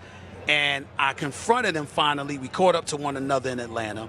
And I confronted him like, all of this is misconstrued, is unnecessary. There's a lot more stuff that I could have wrote that I did not write, et cetera, et cetera. He said, you don't understand. It's not that it was written, that it came from you. Somebody that I know, that I trust. He said, damn, it couldn't have waited till you reached me. Now I had a deadline. And I couldn't reach him. But I still felt like I should have waited in hindsight, to talk to him. I probably would have still wrote the same thing, but I would have made sure he understood, because the fact that he felt blindsided. When you're in this business, I don't care that we're pundits and commentators, in my case, a journalist as well, and what have you. The bottom line is you cultivate relationships, and when you build that level of trust, you can tolerate anything other than somebody feeling like you betrayed their trust. And to me, even though I didn't do it, I can understand before speaking to me why he felt betrayed. And that's something that I never, ever want to do to any athlete or any coach, any executive, any owner that I cover. That's very, very big to me, that what you see is what you get, and whether you agree or disagree with me, that I'm trustworthy. And I thought that I let it slip in that regard, and I owed him an apology for that. How are you and KD these days? We don't talk too much. I mean, we haven't seen each other but once or twice, and we walk right by each other. Why? That's fine. Why? Well, I really don't know. I mean, to be honest with you, here's my thing. Kevin Durant's one of the greatest players in the world. He's a great person, too. Great role model, very philanthropic, charitable with his community. Same thing with LeBron James. These guys are highly sensitive, man. And you can have a disagreement, or you can report something. And my attitude is, if I reported something about your personal life or something like that, that would be totally different. Kevin Durant went at me because I said he wanted to leave Oklahoma City. Where's he at? You see what I'm saying? It's like, really? That's why we have some kind of beef? We don't have a beef. I'm a grown man. I turned 50 in October, man. I don't have a problem. I don't have a problem. Thank you. I don't have a problem with Kevin Durant. Kevin Durant has a problem with me, fine. If LeBron James or anybody else has a problem with me, have you cleared the air with LeBron recently? No. That was a whole big kerfuffle as well. But I appreciate you for saying what you want to say, and for not holding back because of relationships and things like that. I'm not going to do that. I'm not going to do that, because it's about basketball. It's about a profession you've chose to perform in front of millions of people. I would never talk about your private life. That's none of my business. I will compromise myself. If you don't end up in the police blotters, it's none of my business. That's my attitude about your personal life, personally. That's just me. But professionally, what you do on center stage matters. How you perform on center stage matters. Why you didn't perform up to par on center stage matters. And I'm not cutting you a break on that because I answer to the public. I don't answer to athletes. I don't answer to coaches, executives, and owners. I communicate with you. We can cultivate a relationship where fairness is obviously primary, but I don't owe you anything more than that. I owe it to my listeners, my viewers, my readers, et cetera, to be as fair-minded, as objective, and as thorough as I can possibly be in pursuit of the truth. That's what I owe.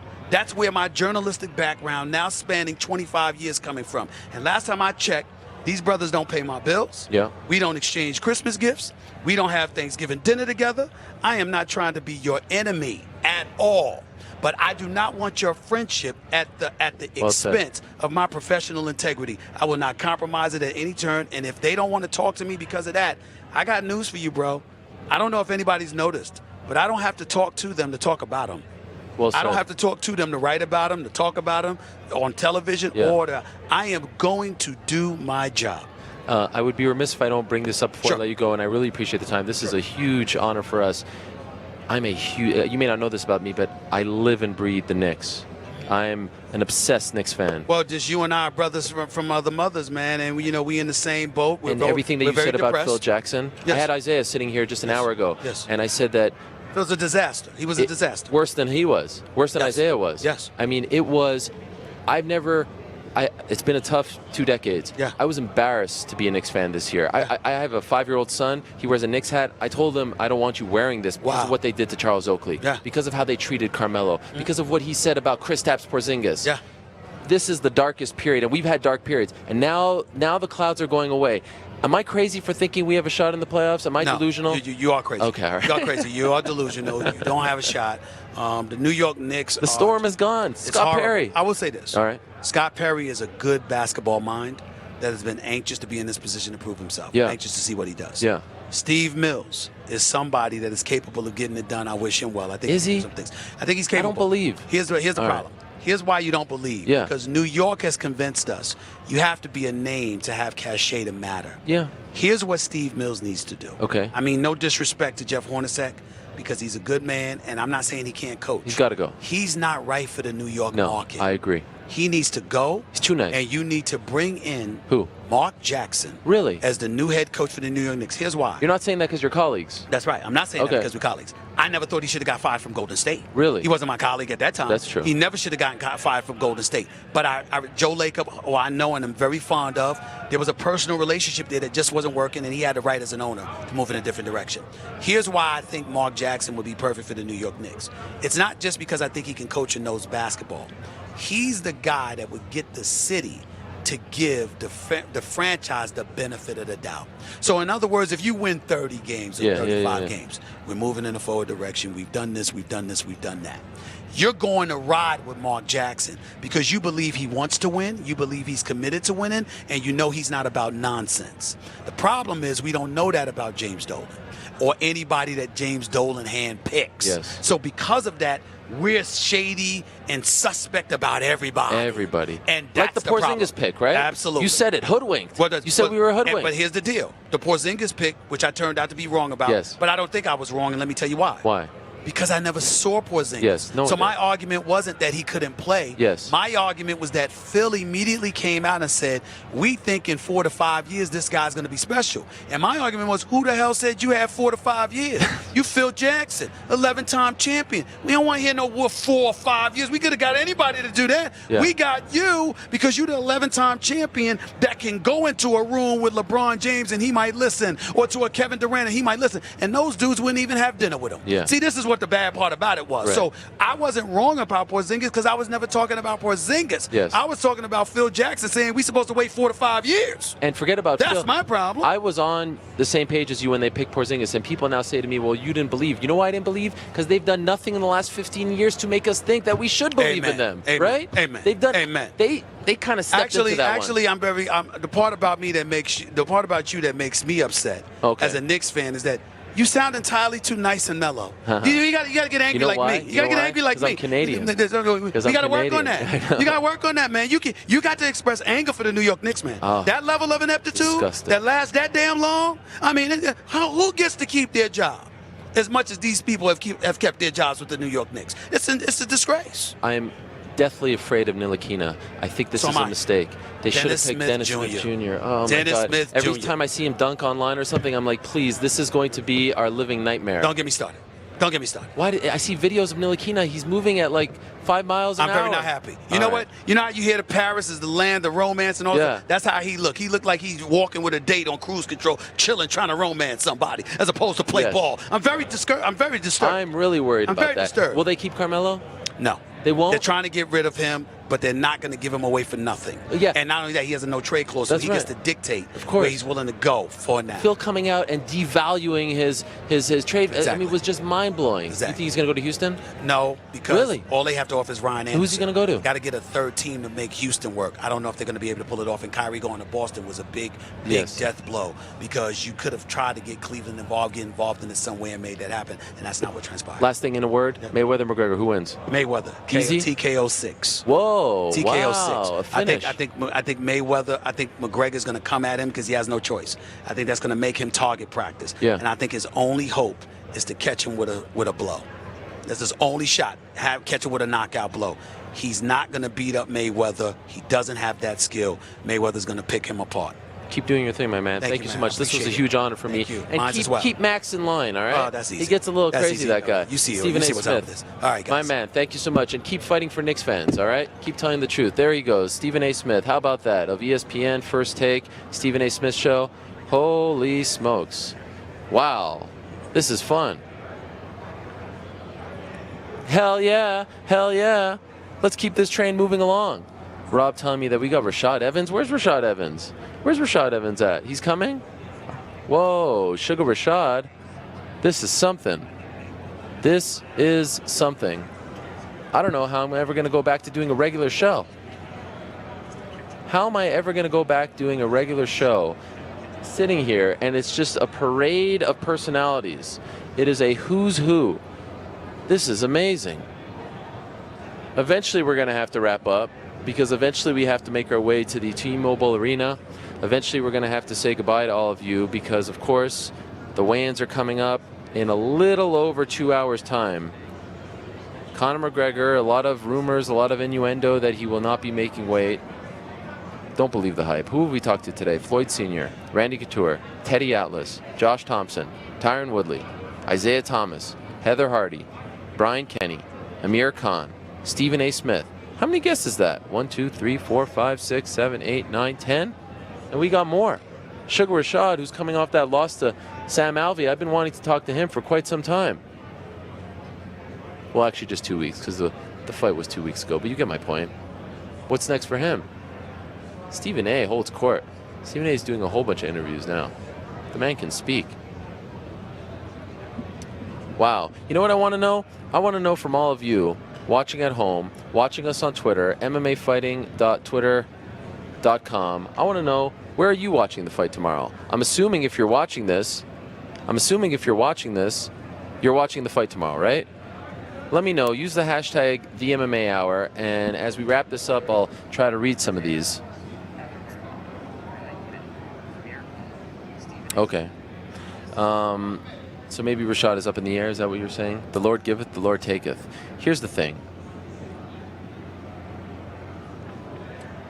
We are now 34 hours away from the fight. Something like that. Maybe a little less.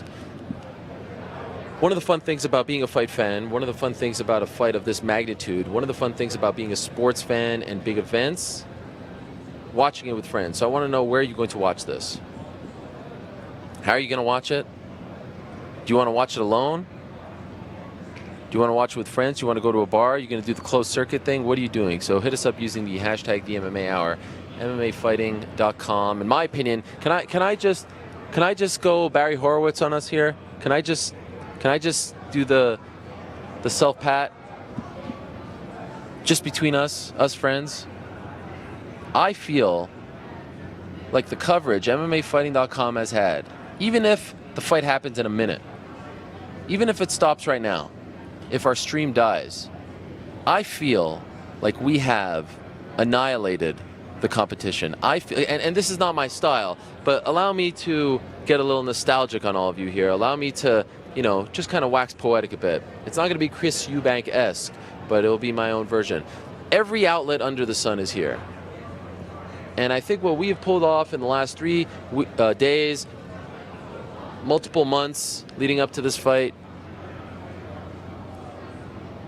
one of the more proud accomplishments of my career. And it's not just me, it's an entire team. It's everyone back home. I've said that I'll never do this because I always forget someone, but let me see if I can mention everyone. Brian Tucker, Sean Al-Shadi, Mark Ramundi, Dave Meltzer, Chuck Mindenhall, Dave Doyle, Alexander Lee, newest member of the team, Pete C. Carroll, Mike Chiappetta, Danny Segura, Esther Lynn, Casey, Leiden.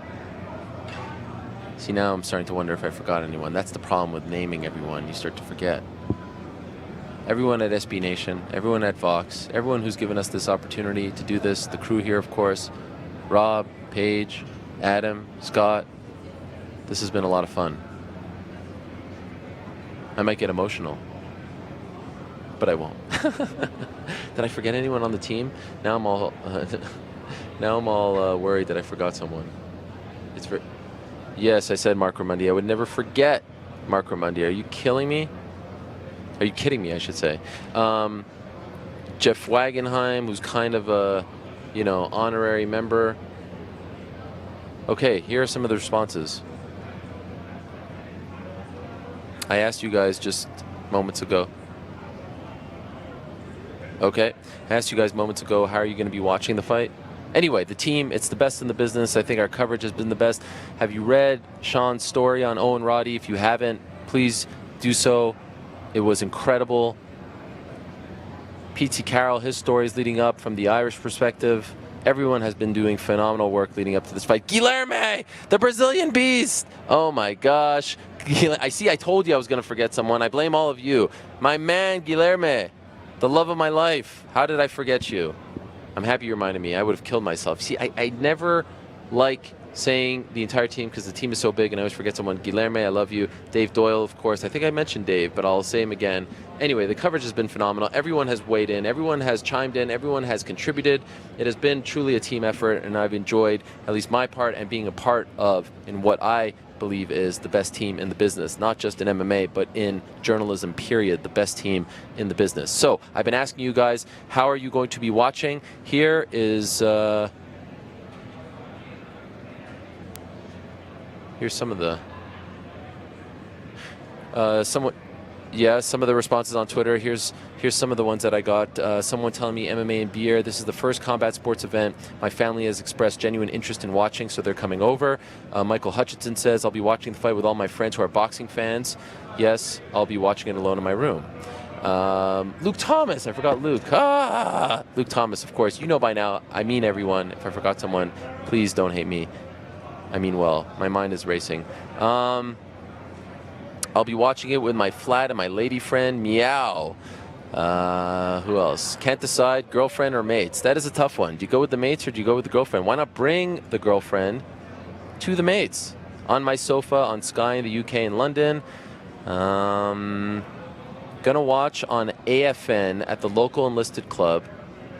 That's pretty cool. What else? Someone's saying that we did destroy the competition. Thank you, I appreciate that. Gonna be watching May Mack at his sister's wedding. Holy smokes. That's a nice sister allowing you to do that. Or maybe she doesn't know. A lot of people are saying, don't end the show. They want us to keep going. We are done. Are there any more guests? No, Rashad, right? How do we end on that note? Where's Mark? Let's end on, is Mark around? They left to the weigh-ins. Let's see. I'm gonna end on a, yeah. No one of interest here. All right, I think we've done enough. How many interviews do you think we've done in person in the last 3 days? We've probably done close to what, 20-something? Anyway, all right. So let me recap everything for you. It has been a phenomenal day. In 2 hours, I'll just go straight to 1 here since it's 12:57. I want to end on a nice round number. Is that okay with you? Is that okay with you, Rob? All right. over the past few days, we have talked to a who's who. It has been a lot of fun, but there's still a lot more to come. In 2 hours, it's time for the weigh-ins. What a scene that is going to be at the T-Mobile Arena. I can't wait to go over there and take it all in. Then we're going to do some kind of preview show at this point. I don't know what else there is to say about this fight, but we'll figure it out. Tomorrow, it's the actual fight. This, what we've been talking about for the past 2 months, and of course, what we've been talking about really for the past year. I mean, I've been thinking about what is the story of 2017. The story of 2017 is this. This is the story of 2017. The fact that Conor McGregor is about to fight Floyd Mayweather in a little over 24 hours is the story of 2017. The pipe dream has become a reality.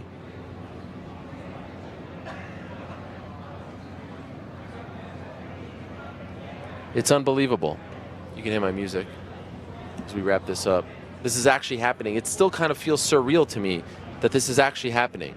That we are actually about to watch Conor McGregor, the MMA superstar, the UFC champion, in at least one weight class. He'll tell you two, but at least officially right now it's one weight class. He's about to fight Floyd Mayweather. Think about that for a second. Many non-believers, at one point, including myself, this is actually happening. Now, there's one more step before it becomes official. Of course, that's the weigh-in, and that is coming up, and we will be there, and we will have the coverage for you. Don't fret. Now, I want to thank everyone at Twitter. I want to thank them for giving us this opportunity. This has been, as I said, the time of my life. I have loved every single second of this. This has been a dream come true. It has really been. To do a show like this live, continuous, no breaks, let it roll. Who's next? Let's talk to them.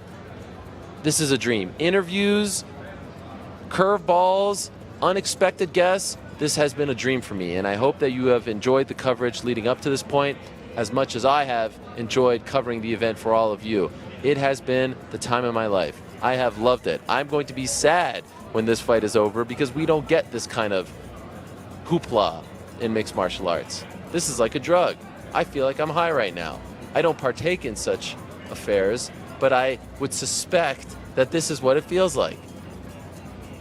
This is amazing. Thank you to everyone who tuned in today. Thank you to everyone who stopped by, from Floyd Sr. to Randy Couture to Teddy Atlas to Josh Thomson to Tyron Woodley to Isiah Thomas to Heather Hardy to Brian Kenny to Amir Khan to Stephen A. Smith. Thank you to all of them for giving us some time. Thank you to all of you who have watched over the past 3 days. Thank you for all the feedback. Thank you for talking about it, for tweeting about it, for building it up, for sharing it. It means the world to all of us. Thank you to the crew here. Thank you to everyone back in New York. Thank you to my team at MMAfighting.com, my teammates. Thank you for watching our coverage up until this point of Maymac. We're back later on today. Do not go anywhere, but for now we say goodbye from Las Vegas.